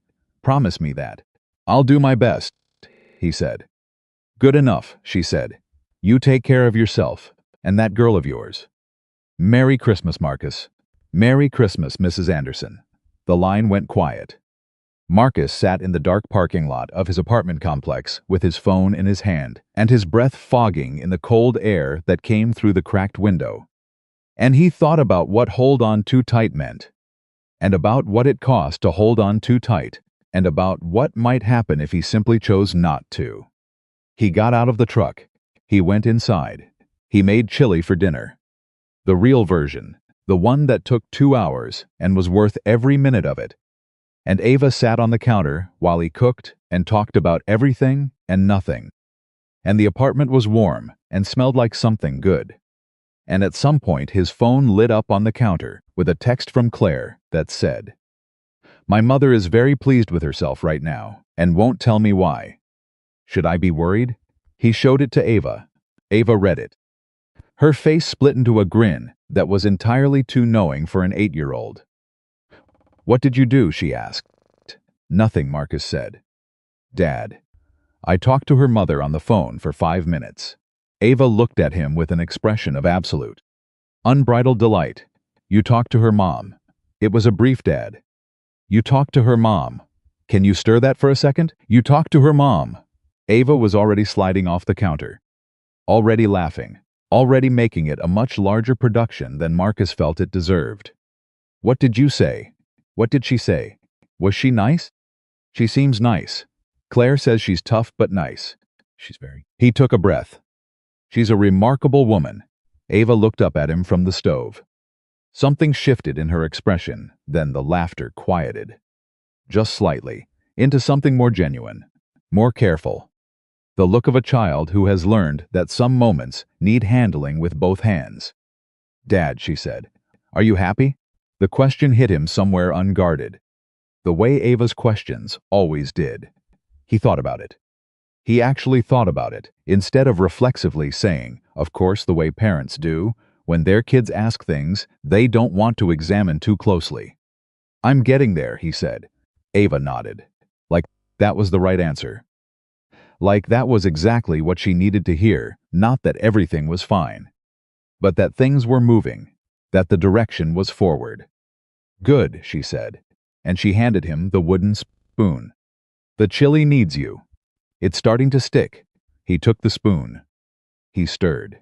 He made dinner for his daughter in their warm apartment on a December night. And he texted Claire back. She's fine. She just likes knowing things, and the 3 dots appeared immediately, and her response was, she and I have that in common, and outside it had started to snow. The first real snow of the season, and Marcus Reed, a man who had spent 3 years learning to carry everything alone, stood at his kitchen stove and let himself feel, for the first time in a long time, that something was coming, something good. Something he hadn't let himself want yet, but was maybe, carefully, beginning to allow. The snow kept falling. The chili was perfect. Ava declared it the best batch ever, which she said every time, and every time she meant it. And every time Marcus believed her, because when Ava said something, she meant it all the way through. And that night, after she was asleep, Marcus sat at the kitchen table with a cup of coffee, and looked at nothing in particular, and understood something he hadn't quite understood before. That the road out of Tacoma on a rainy November night, the broken truck, the stranger on the concrete, the 4 hours through the dark had not been a detour. It had been the road itself, the one that had been waiting for him to stop being so careful and simply drive. He hadn't understood that then. He was beginning to understand it now. Christmas came and went, the way it always did in the Reed household, loudly, imperfectly, and with more wrapping paper on the floor than seemed physically possible for 2 people. Marcus had stretched the budget carefully, the way he'd learned to stretch it over the years. And Ava got the art set she'd circled in a catalog back in October, and a new winter jacket and 3 books about marine biology that she'd been dropping hints about since September with the subtlety of someone who had absolutely no interest in being subtle. She was happy. She was loud about being happy. She made pancakes on Christmas morning with approximately twice the amount of batter the recipe called for. And the kitchen paid the price, and Marcus noticed in the middle of the aftermath and felt something he'd almost forgotten, the specific texture of uncomplicated joy. The kind that didn't cost anything. The kind that just existed. Claire texted at 10 in the morning. A photo of Margaret's apartment Christmas tree in the corner. Small and impractical, and clearly assembled by someone who had never put up a tree alone before. Margaret sitting beside it with a cup of something hot, wearing a red sweater, looking directly at the camera with an expression that contained about 40 years of complicated love, compressed into a single moment. The text said, she put the star on top herself, wouldn't let me help, said she'd been doing it alone for 30 years and wasn't about to stop now. Marcus showed Ava. Ava looked at the photo for a long moment and then said, very quietly, she looks like someone's mom. She is someone's mom, Marcus said. I know. Ava handed the phone back. I mean, she looks like a mom the way a mom is supposed to look. Like she's been there a long time and she's going to keep being there. She thought about it. Mom looked like that too. Marcus put his arm around her. She leaned in. They stood there in the kitchen, with the pancake batter drying on the counter, and the Christmas tree, lights blinking unevenly, because one of the strands had a short he hadn't fixed yet. And he held his daughter and didn't say anything because there was nothing to say that would be better than just being there. After a moment, Ava straightened up. "Text her back," she said. "Tell her the star looks crooked. I'm not telling Margaret Anderson. Her star is crooked. It is, though." He looked at the photo again. It was slightly. He texted Claire, "Tell her the star is perfect." The response came back in. Under a minute. "She says she knows. She says perfect doesn't have to be straight." Then, "I think she was talking about more than the tree." Marcus read that twice. Set his phone face down on the counter, made himself another cup of coffee, and went about his Christmas morning, and did not examine too carefully what Margaret Anderson might have meant. Because examining things too carefully was, as Ava had noted, exhausting to watch, and he was working on it. The new year came in cold and clear, and with it came the kind of clarity that January always brought, the stripped down, no excuses version of things, where the decorations were gone, and the warmth of the holidays had faded, and you were left with just the facts of your life, arranged plainly in front of you. The facts of Marcus Reed's life in January were these. The Anderson Fleet account had stabilized into a rhythm, and the extra income had taken a genuine weight off, not all of it. Never all of it, but enough that he'd stop doing the math in his head every time he bought groceries, which was more than he'd had in years. Ava's after-school program was paid through the spring. The window seal was fixed. The heating bill was manageable. He'd even put $200 in a savings account, which he'd looked at in the banking app for a long moment before deciding that saving money was something people did, and he was going to be one of those people. And the other fact, the one he turned over in his mind with the same careful attention he gave to complicated engine problems, examining it from different angles, looking for the piece that would tell him how it all fit together, was Claire. They talked most days now, not always long, sometimes just a text, a photo, a quick call while she was between meetings or he was between jobs. She'd started sending him things she thought he'd find interesting, an article about a new diagnostic technology that was changing how fleet maintenance was tracked. A terrible joke she'd heard from her assistant that she admitted was terrible but sent anyway. A voice note once, at 11 at night, saying simply, "I just got home from a dinner that lasted 3 hours and I have genuinely nothing to show for it, except a headache. Is Ava asleep? I don't know why I'm telling you this. Good night, Marcus." He'd listened to that voice note 3 times before he responded. He was not, he told himself, being careless. He was being deliberate. There was a difference.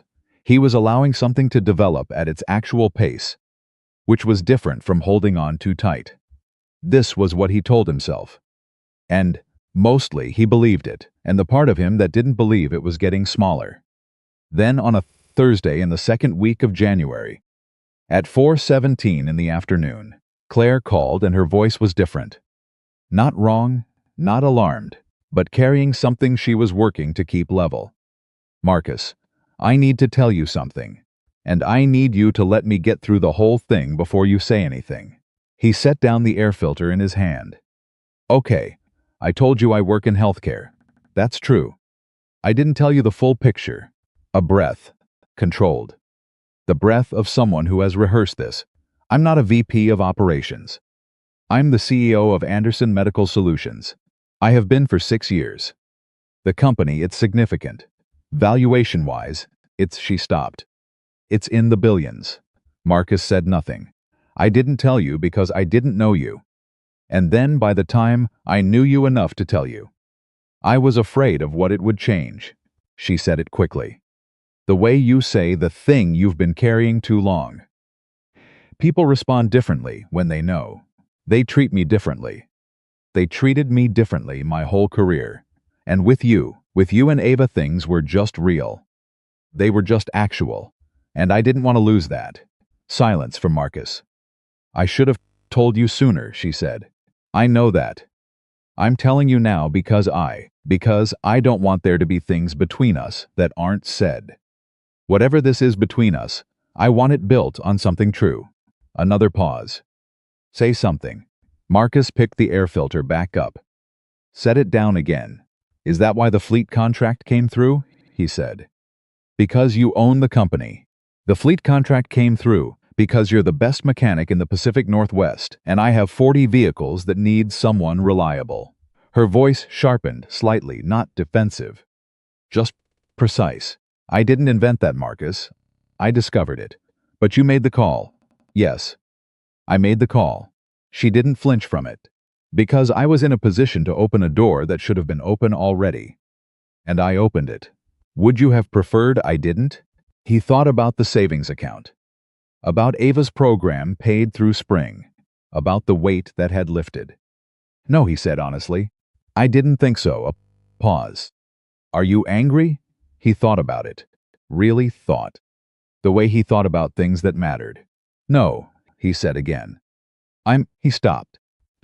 Started over. I've been sitting here for 2 months, knowing you weren't telling me everything about yourself. And I wasn't pushing because I figured you'd tell me when you were ready. You knew? You mentioned a work conference in Seattle. You talked about Q4 projections. You have 40 fleet vehicles in a single region. He paused.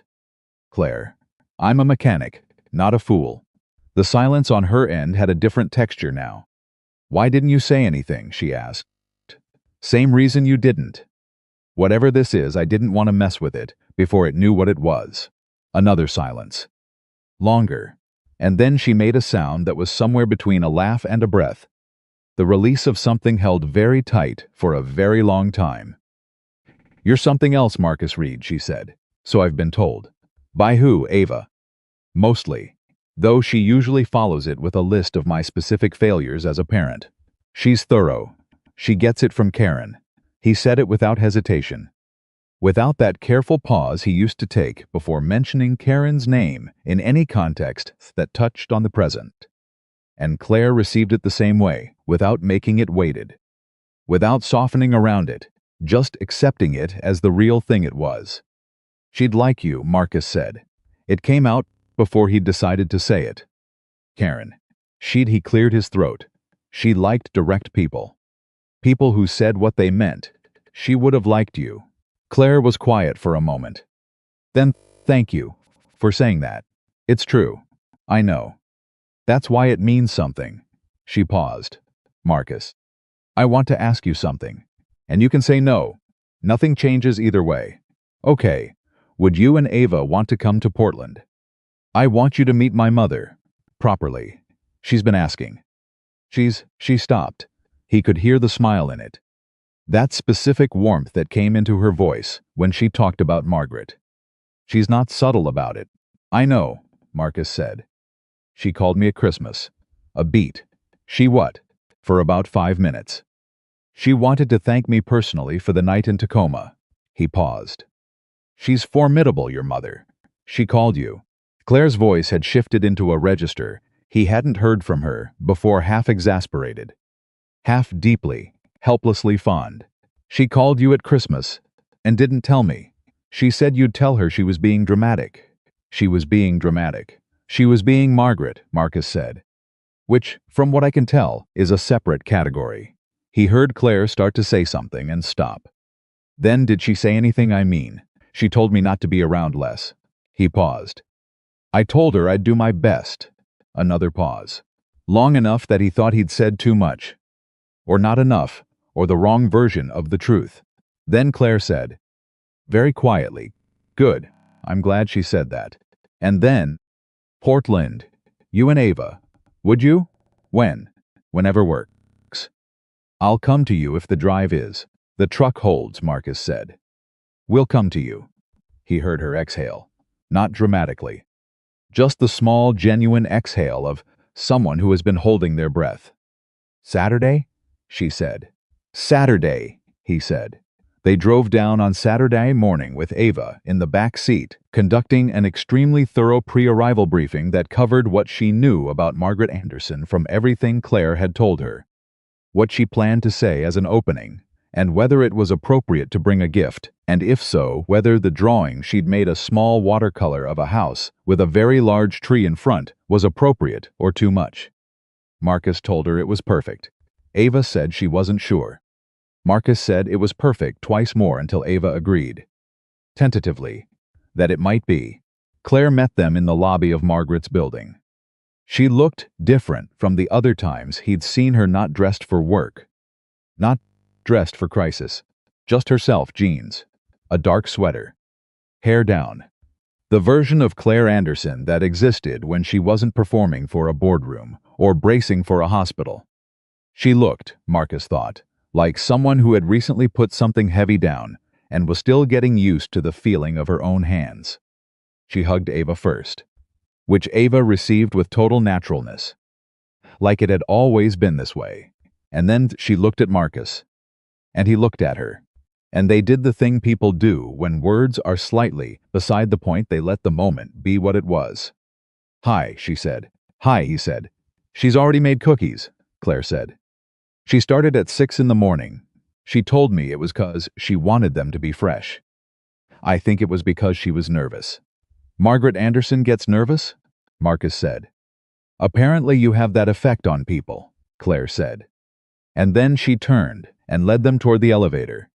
And Marcus followed, and Ava was already talking before the elevator doors closed, describing the drive down with the specificity and drama she brought to everything. And Marcus watched Claire listen to his daughter and felt something settle into place inside him, like a piece of an engine that had been vibrating wrong, finally seated correctly, finally still. Margaret was smaller in person than he'd expected from the force of her on the phone.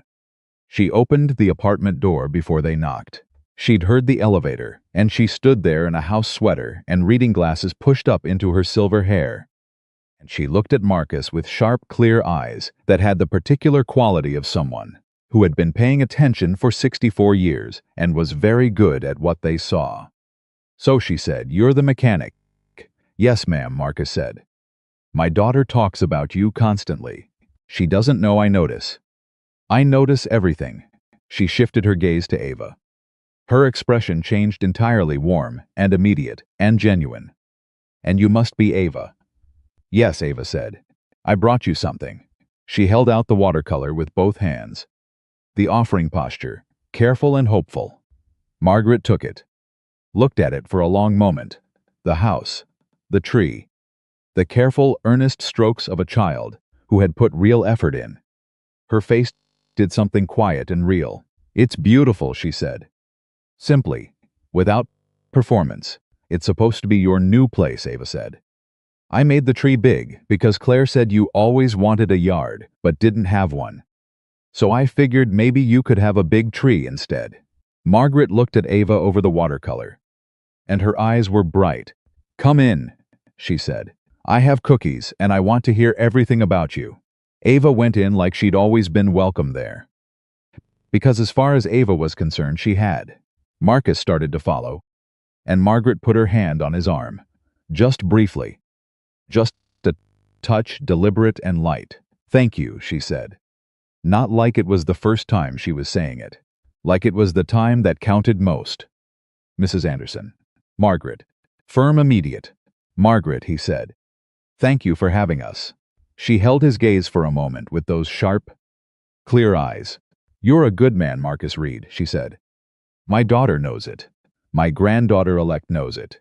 She said it without irony, without self-consciousness, just completely straightforwardly. And then she turned and walked into her apartment before he could process that she'd just called Ava her granddaughter-elect. He stood in the doorway for half a second. Then he went inside. The afternoon was the kind of afternoon Marcus had not let himself want.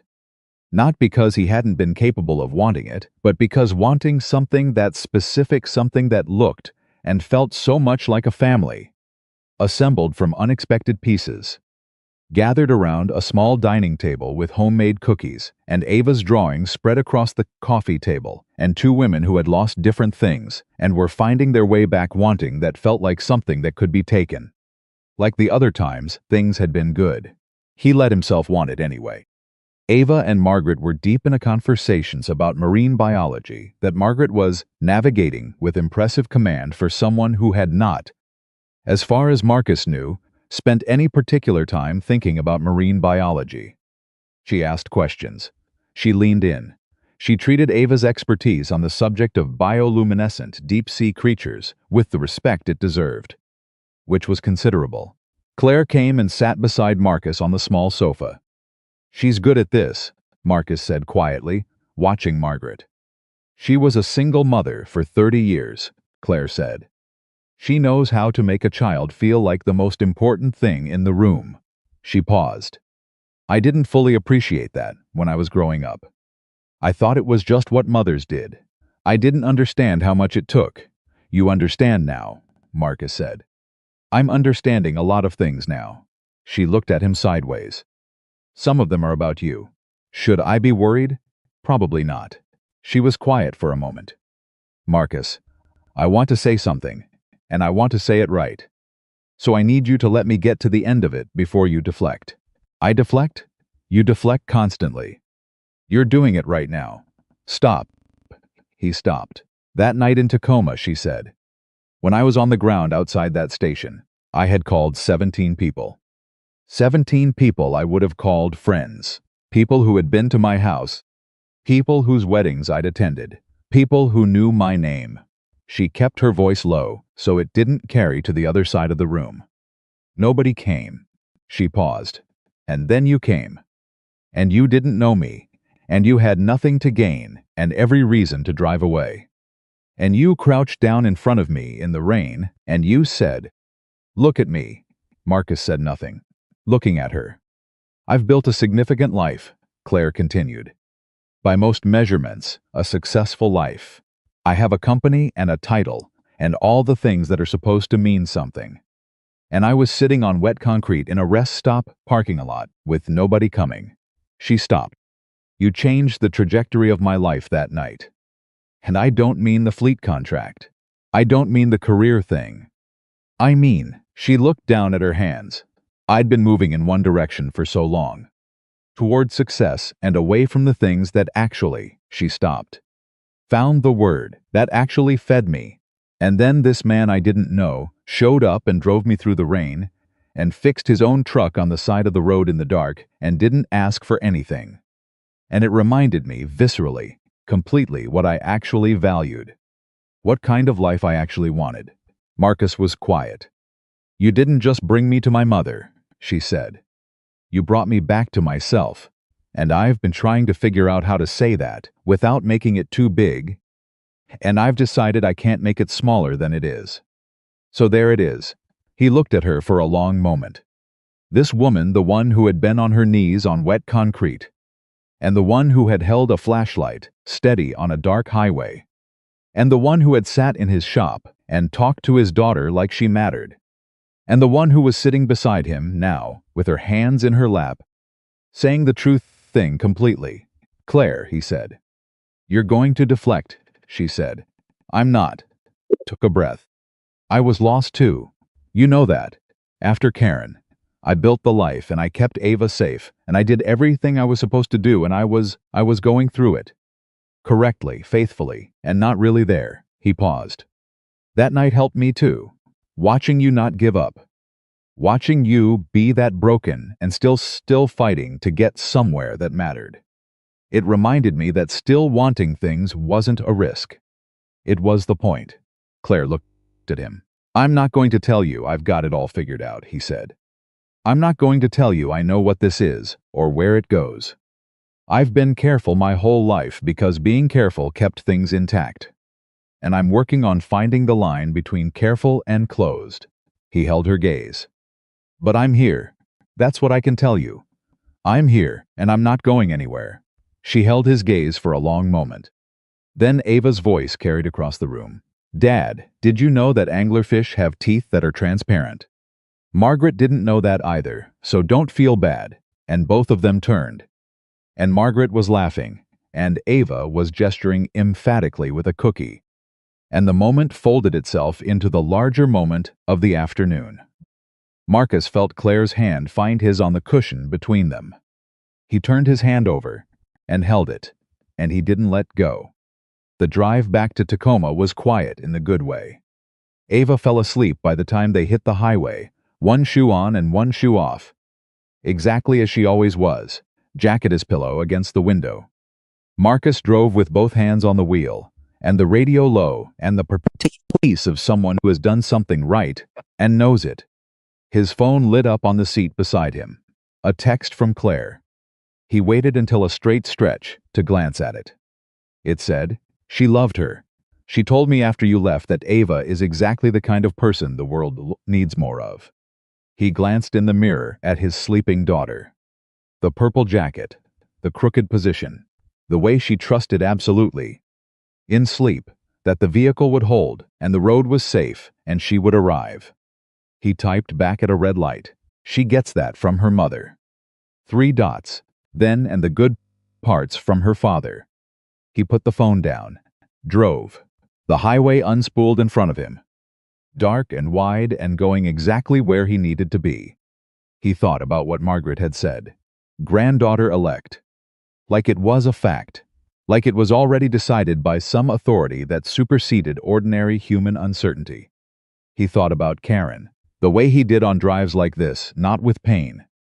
Not with that old familiar ache, but with something quieter. Something like gratitude. She had loved him well enough that he knew what love was supposed to feel like. She had taught him, by being what she was, how to recognize the real thing. He thought that she would have had opinions about Claire Anderson. Loud, specific opinions, delivered with her particular blend of accuracy and affection. She would have liked the directness.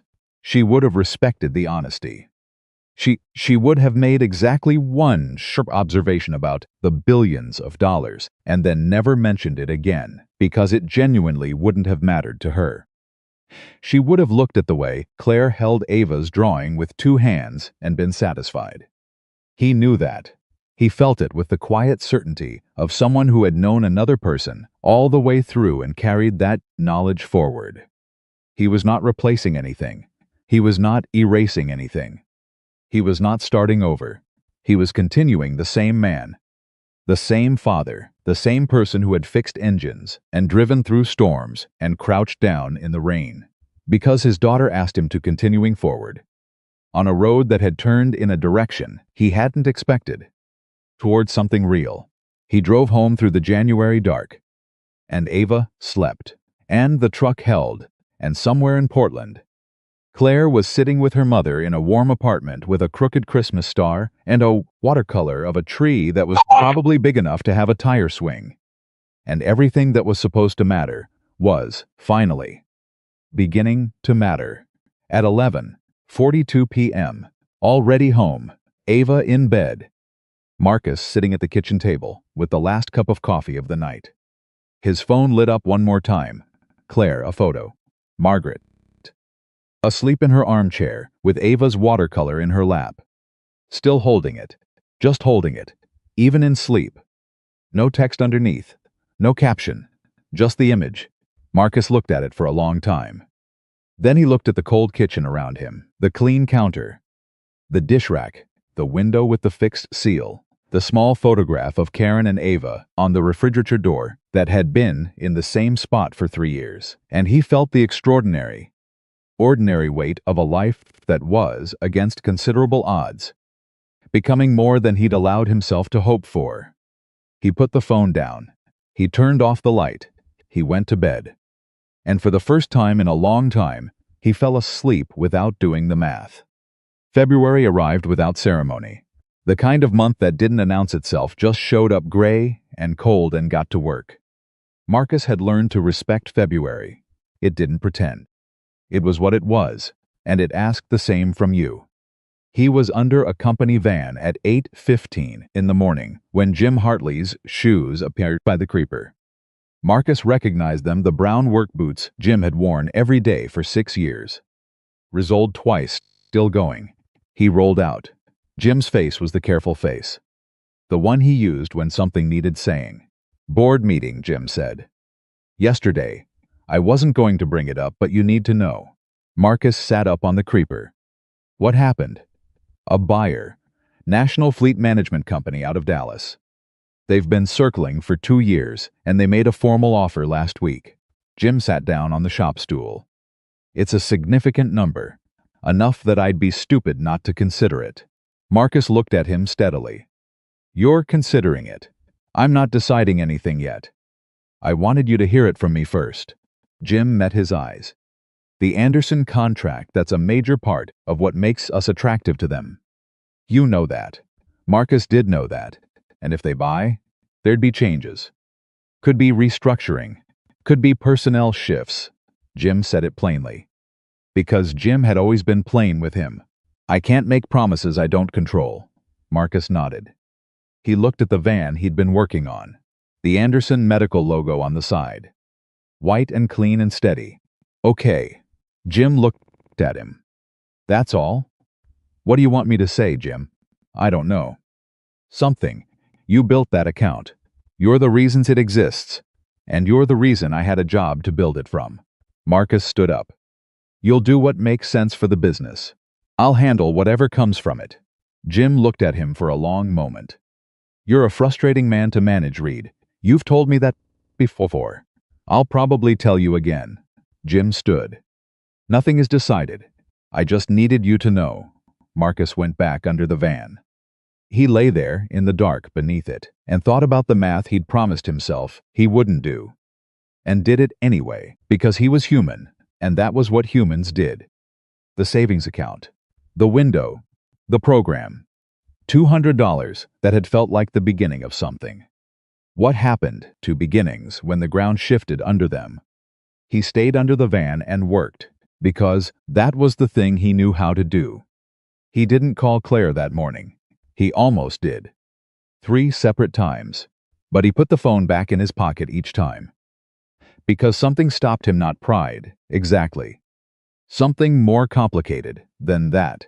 He'd spent the last 2 months letting things come toward him instead of bracing against them. And it had been good, genuinely good.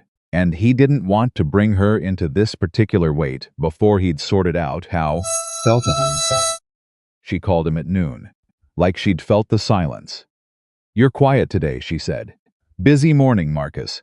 He was quiet for a moment. Then Jim told me this morning that there's a potential buyer for the shop. National company out of Dallas.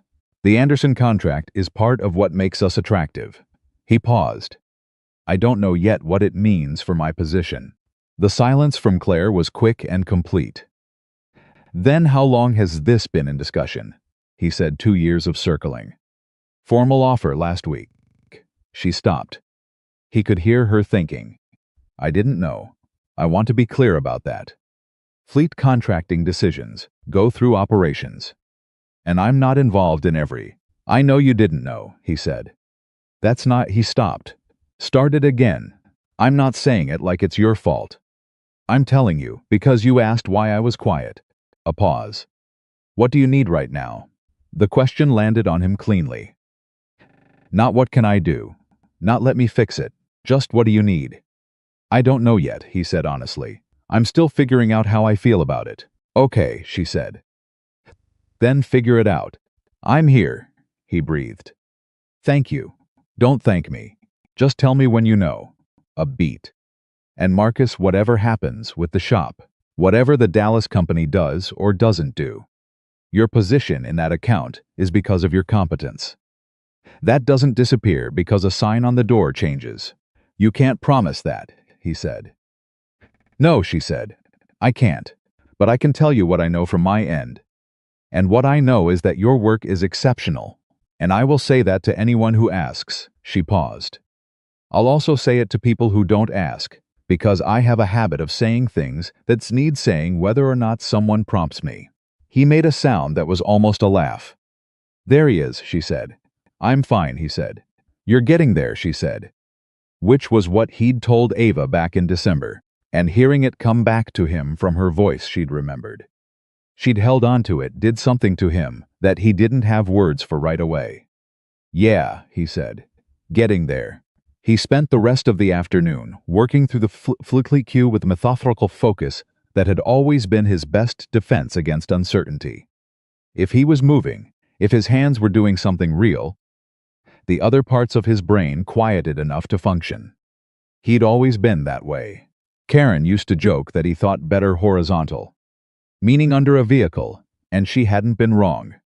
By the time he picked Ava up from school, his face was neutral enough that she didn't immediately ask what was wrong, which was a small victory. She talked about her day, a substitute teacher who had mispronounced 3 students' names and handled the corrections with remarkable grace.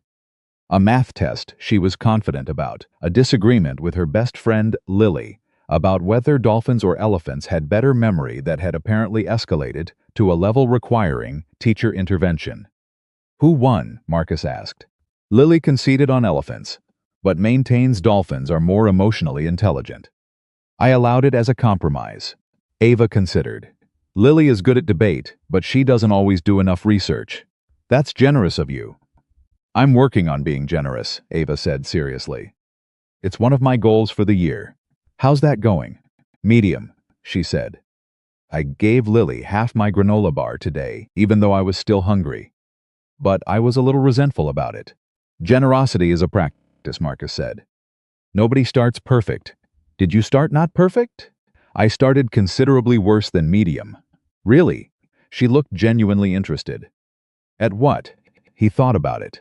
Asking for help, he said. I was very bad at asking for help. Ava considered this with the solemnity it deserved. You're still kind of bad at it, she said. But you're better than you were. Claire helped. He glanced at her in the mirror. You think so? You talked to her today when something was wrong, Ava said. Like this was obvious. You didn't used to do that with anyone. Marcus drove for a moment. You know, he said, you're extremely observant for a person whose age is still a single digit. I know, Ava said. Entirely without modesty. It's my best quality. He fed her dinner. He helped with homework. He put her to bed and sat in the kitchen with coffee and his phone, and the particular quiet of a house where the child is asleep and the night is still and everything that needs to be thought about has plenty of room to expand. He pulled up the banking app, looked at the savings account. $240, he'd added 40 since January. It wasn't nothing. It was something. Something was almost always enough to work with, if you were willing. He'd said that to Claire once. He tried to believe it now. He put the phone down. He picked it back up. He called Claire. She picked up before the second ring. Hey. He leaned back in the chair. I've been thinking. About the shop? About a lot of things. He paused. About what it means to have built something and not know if it's going to hold. And about how I've been here before, after Karen. I built everything from scratch and it held. And I'm stopped. I'm not afraid of starting over. I've done it. I'm tired of the uncertainty. I'm tired of not knowing what the ground under me is going to do. That's fair, she said. That's completely fair. It's not a complaint, he said quickly. I know it isn't. It's an honest thing. You're allowed to be tired of something without it being a complaint. She was quiet for a moment. Can I say something? And you can push back. Go ahead. The ground under you has been uncertain for 3 years. You lost Karen. You raised Ava alone. You managed money that wasn't enough and made it work anyway. You've been doing all of that on uncertain ground. And you've been okay. She paused. Not because the ground got stable. Because you figured out how to stand on uneven surfaces. He sat with that. That's still work, he said. I know. I'm not saying it isn't. I'm saying you already know how. Another pause. And this time you're not doing it alone. The kitchen was very quiet. The refrigerator hummed. The photograph of Karen and Ava was a soft shape on the door in the low light. Claire, he said. Yeah, I'm glad my truck broke down. The sound she made was small and real and completely unguarded. Me too, she said. I'm glad Ava was awake. She's always, he said. She doesn't sleep. She just rests her eyes until something interesting happens. She gets that from you. She gets everything from Karen. She gets the best parts from Karen, Claire said. She gets the showing up from you. He let that be what it was. Get some sleep, she said. Tomorrow is a new day, and you've got a fleet queue, and I've got a board meeting, and between us, we'll handle it. Between us, he said. Between us, she confirmed, steady as a held flashlight on a dark highway.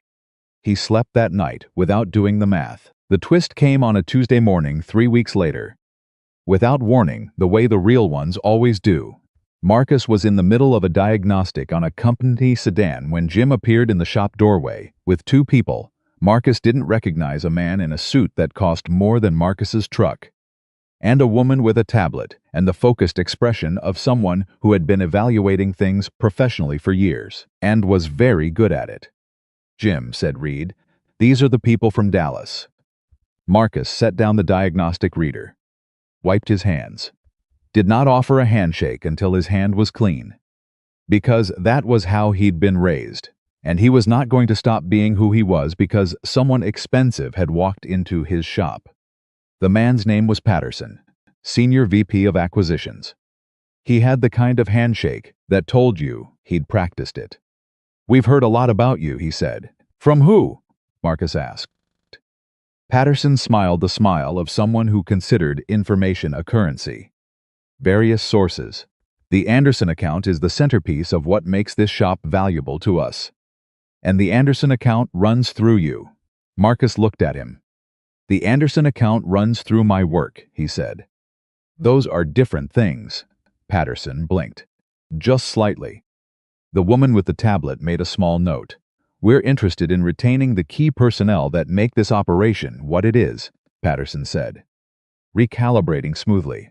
That would include you. Expanded role. Competitive compensation." "What does expanded role mean?" Marcus asked. "Regional lead for the Pacific Northwest fleet accounts. You'd be managing a team. More oversight, less hands-on." Marcus looked at his hands, at the diagnostic reader on the workbench, at the Anderson van in the bay. "I'm a mechanic," he said. "I fix things. That's what I do." "You could do more," Patterson said. "I know I could," Marcus said. "I'm asking if I'd want to." Patterson looked at him the way executives look at people who don't behave the way executives expect. Like the calculation was taking slightly longer than anticipated. "We'd like to make you an offer," Patterson said, "before you make any decisions about your future here. Can we set up a proper meeting?" "I'll hear the offer," Marcus said. "I'm not committing to anything before I hear it. And I'm not changing who I am for a number. No matter what it is." Patterson smiled again. This time it was a different smile. Closer to genuine. "Fair enough," he said, and he extended his hand again. Marcus shook it. That night, he told Claire, he gave her the whole thing Patterson. The suit, the expanded role, the regional lead idea. His own response, word for word. She was quiet through all of it. Then she said, "What do you want?" "I want to fix things," he said. "I want to know what's under the hood. I want to do the work I'm good at and have it mean something. I don't want to sit in an office managing spreadsheets about work someone else is doing." "Then say that," she said. To Patterson, "In the negotiation, you have leverage you may not fully appreciate." She paused. "The Anderson account is significant, Marcus, to a Dallas acquisition company. That account is a major part of the value they're buying. And you're the person that account is built around. That gives you room to ask for what you actually want." "You're coaching me," he said. "I'm telling you how negotiations work. A beat." "Yes. I'm coaching you. Is that okay?" he said. "Yeah, it's okay. You don't have to take the management role," she said. "You can negotiate to stay hands-on with a better title and better pay. You can ask for the flexibility you need for Ava. You can ask for things that make the job yours instead of theirs." She paused. "And if they won't give you that, then you'll know what they actually value, which is the number, not the person, and you'll make your decision from there." He was quiet for a moment. "How do you know all this?" "Trial and error," she said. His own words back to him again. "Mostly error." He laughed. "Real and full, the kind that comes from somewhere that hasn't been guarded." Claire. "Yeah. When all of this settles. The acquisition, the negotiation, all of it." He stopped. started again. Because this was a thing that needed saying correctly. I want to take you somewhere. Not for work. Not for Margaret.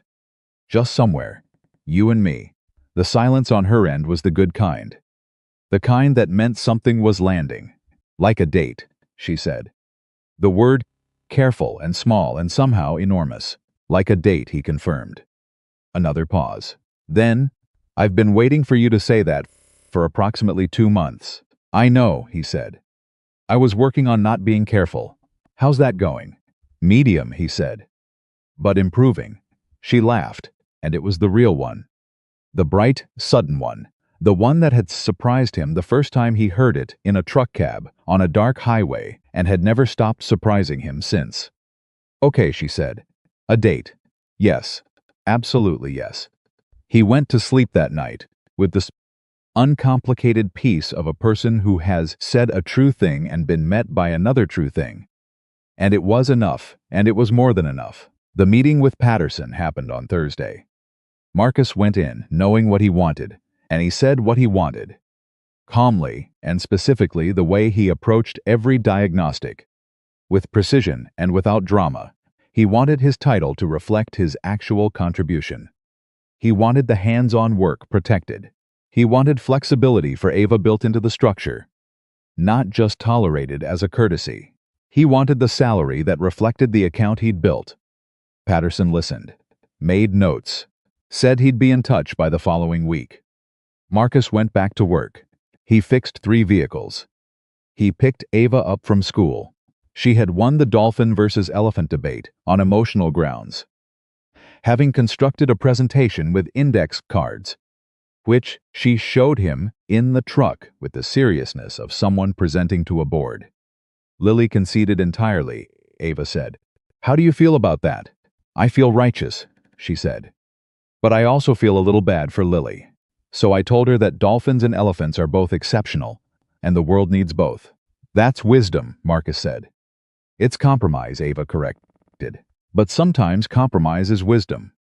That's something, Claire said. When did Claire say that to you? We text sometimes, Ava said. Casual, like this was old news. Marcus stared at the road. You and Claire text. She sends me animal facts. I send her updates on the dolphin debate. It's a whole thing. Ava looked at him. Is that okay? He thought about it. About his daughter and this woman texting each other animal facts and debate updates. Building something real and small and unannounced between them. Completely independent of him. Yeah, he said. That's okay, and then, because it was true, that's more than okay. The answer from Patterson came on Wednesday. Not a phone call, a letter. Official letterhead. Detailed terms. Marcus read it at the kitchen table, with his coffee going cold beside him. Reading it twice, to make sure he'd understood correctly. They'd accepted every term. The title. The hands-on protection. The flexibility clause for family obligations, which was the corporate language for Ava's school schedule, and sick days, and the 100 unpredictable things that single parenthood threw at a calendar. The salary was significantly above what he'd asked for, with a note that the additional amount reflected the account's performance metrics, which were, according to the letter, exceptional. He sat with it for a long time. Then he called Claire. They accepted everything, he said. A beat. Then of course they did.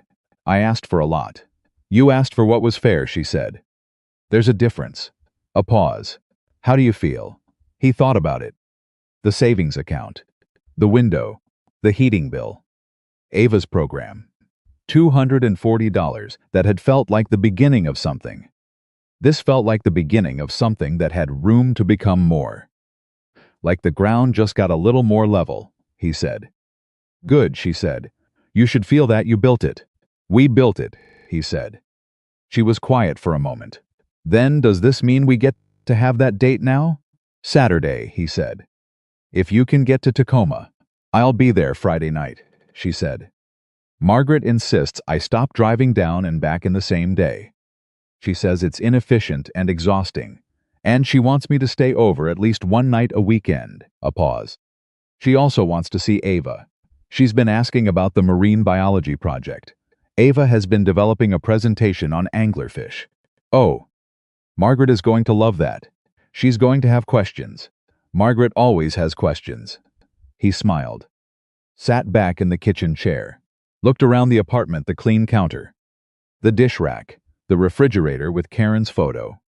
The drawing Ava had made of a house with a very large tree that was pinned now to the corkboard beside the window because Ava had made a copy and given the original to Margaret. He'd put it up the day Ava brought it home, and he'd looked at it every morning since. A house with a big tree, big enough for a tire swing. Claire, he said. Yeah, that first night, in the truck. You told me that a lot of people had helped you in your career because of your title. He paused.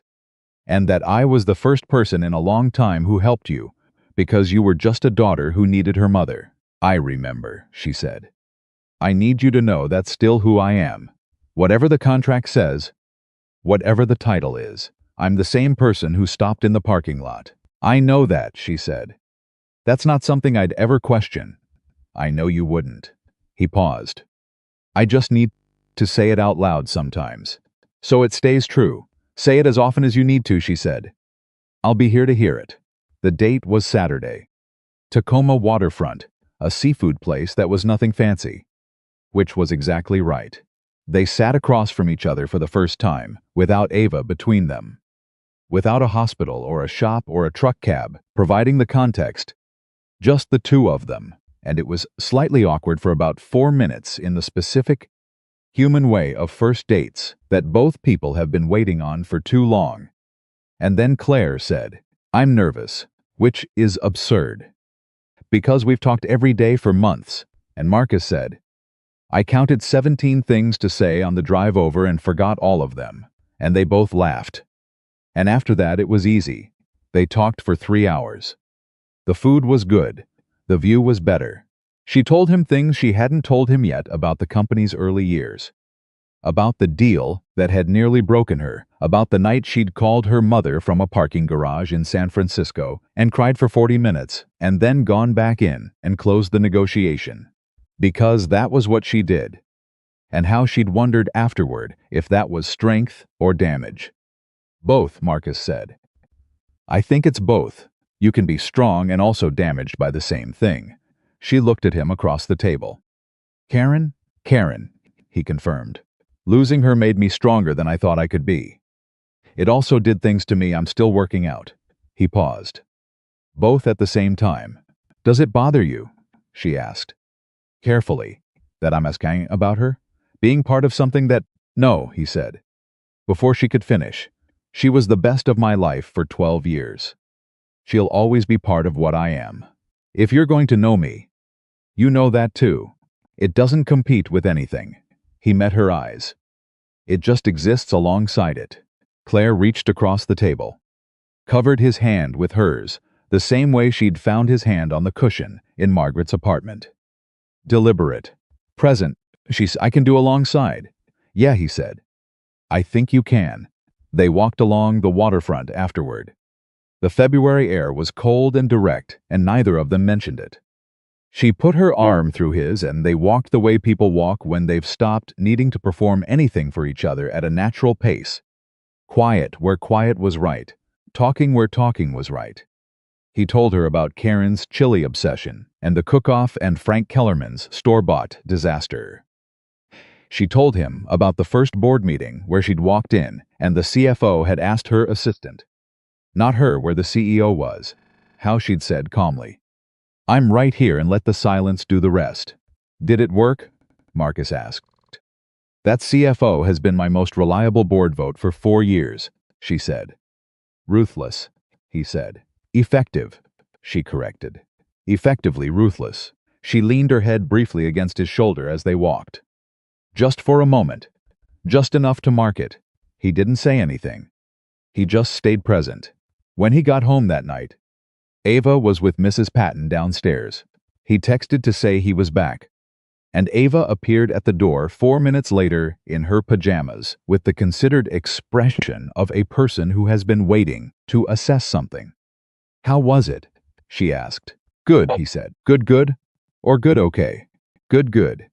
Ava's face did the thing it had done when she'd read Claire's text on Christmas morning. The slow, complete, entirely genuine smile of a child who has been hoping for something and gotten it. "Did you hold her hand?" she asked. "Ava, I'm asking. That's between me and Dad." He looked at her. "Yes," he said. "We held hands." She nodded gravely. "Good," she said. "That's appropriate for a first date." And she turned and went to her room like the matter was settled. He stood in the kitchen and shook his head and felt something so large and warm and ordinary move through him that he almost couldn't hold it. Not almost too much, just right, full, the specific feeling of a life that is exactly what it's supposed to be. Assembled from pieces that didn't look like they'd fit. That fit anyway. Spring came the way it always did in Tacoma, slowly at first. Then all at once, the light came back, the days stretched.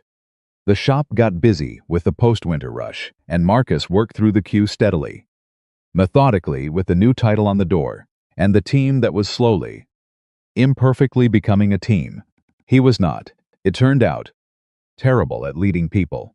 He was direct and fair, and he never asked anyone to do something he wouldn't do himself.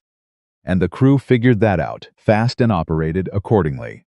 Ava's marine biology presentation happened in April. She presented to her class on the bioluminescent properties of deep-sea creatures with a thoroughness that her teacher later described in an email to Marcus as genuinely She'd made a poster. She'd practiced with Margaret over video call 3 times. She got the highest grade in the class. She texted Claire the grade before she told Marcus. He found out from Claire, who sent him a screenshot of the text with the message. "She told me first. I think we need to acknowledge this." He sent back, "I raised a person who has her priorities right." Claire sent back, "You raised a remarkable human being." He sent back, "We're working on it." She sent back 3 words he looked at for a long time in the afternoon light of the shop parking lot. Together she'd written, "We're working then. That's what I meant." Then, "Don't overthink it. Then I know you're going to overthink it." Then, "Stop." He stopped. He went back to work. He carried those 3 words in the forward-moving way. He carried things that mattered now, not clutched tight, not braced against, just held.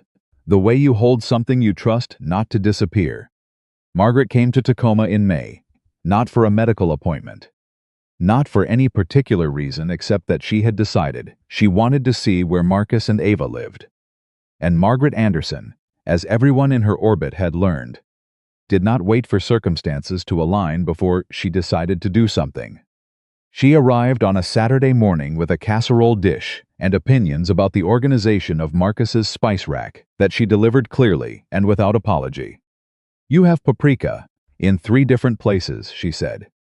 "I cook from different parts of the kitchen," Marcus said. "That's not how cooking works," Margaret said. "I've been cooking for 8 years. You've been feeding yourself and Ava for 8 years," Margaret corrected. "Which is admirable. It's not the same thing as knowing where paprika goes." She moved it. All 3, into one place. Marcus watched her do it. Then she turned and looked at him with those sharp, clear eyes that missed nothing. "You're good for her," she said. No preamble, no softening, just the fact. "I'm trying to be," Marcus said. "Don't try," Margaret said. "Just be." That's all she's ever needed from anyone. Someone who stays and just is. She looked around the kitchen. This is a good kitchen. It's a working kitchen. That tells you something about a person. What does it tell you? That they care about the daily things, she said. Not the impressive things.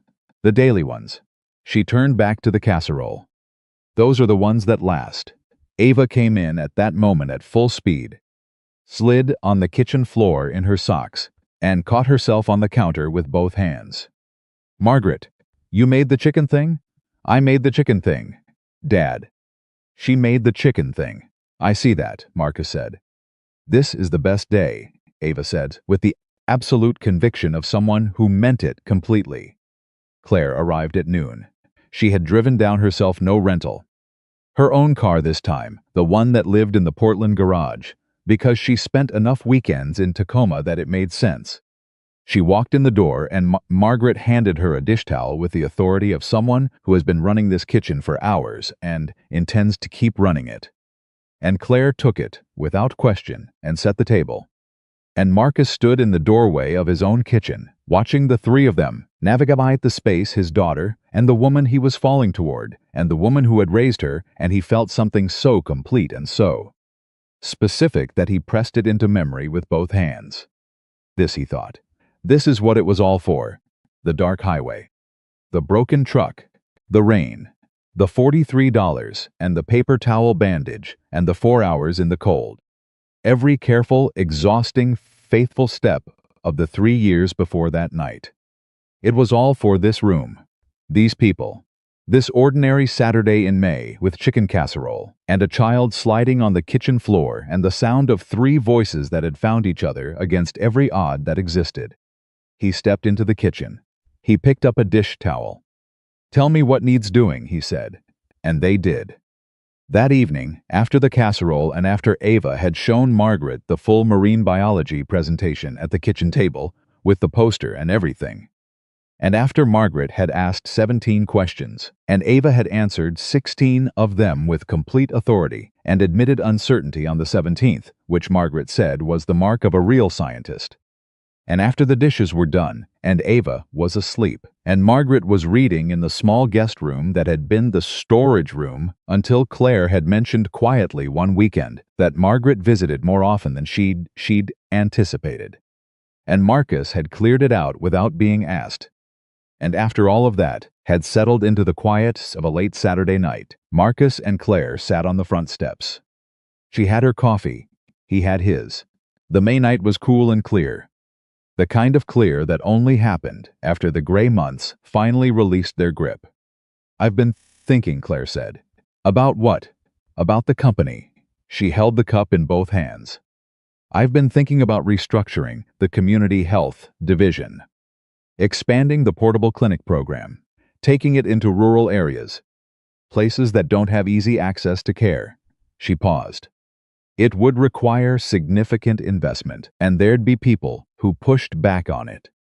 It's not the highest margin strategy, but it's the right one," Marcus said. "I think so."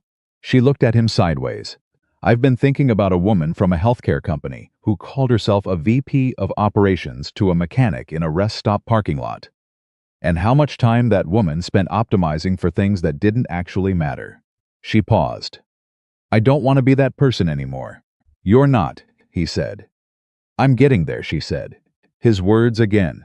"You are," he said. "You're already there." She leaned her shoulder against his. He put his arm around her. They sat in the spring night with their coffee and the quiet and the weight of everything that had led to this specific moment. This step, this ordinary Saturday, that would never be remarkable to anyone else in the world, and would always be remarkable to them. "Marcus," she said. "Yeah, that night, if your truck had started right away.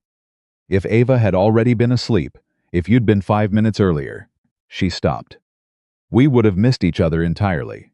"I know," he said. "How do you think about that?" He thought about it.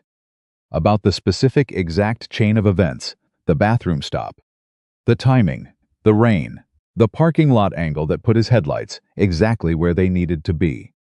About Ava pressing her face to the glass. About the moment he'd almost driven away and hadn't. "I think," he said slowly, "that some things want to happen. And if you're paying attention, if you stay open instead of closed, you give them room to." He paused. "I almost didn't stop. I almost talked myself out of it. And I think about that sometimes. All the times before that, I probably did talk myself out of something. Because I was being careful." He looked at the night. "I'm glad I stopped being careful long enough to stop." She pulled her arm tighter through his. "Me too," she said.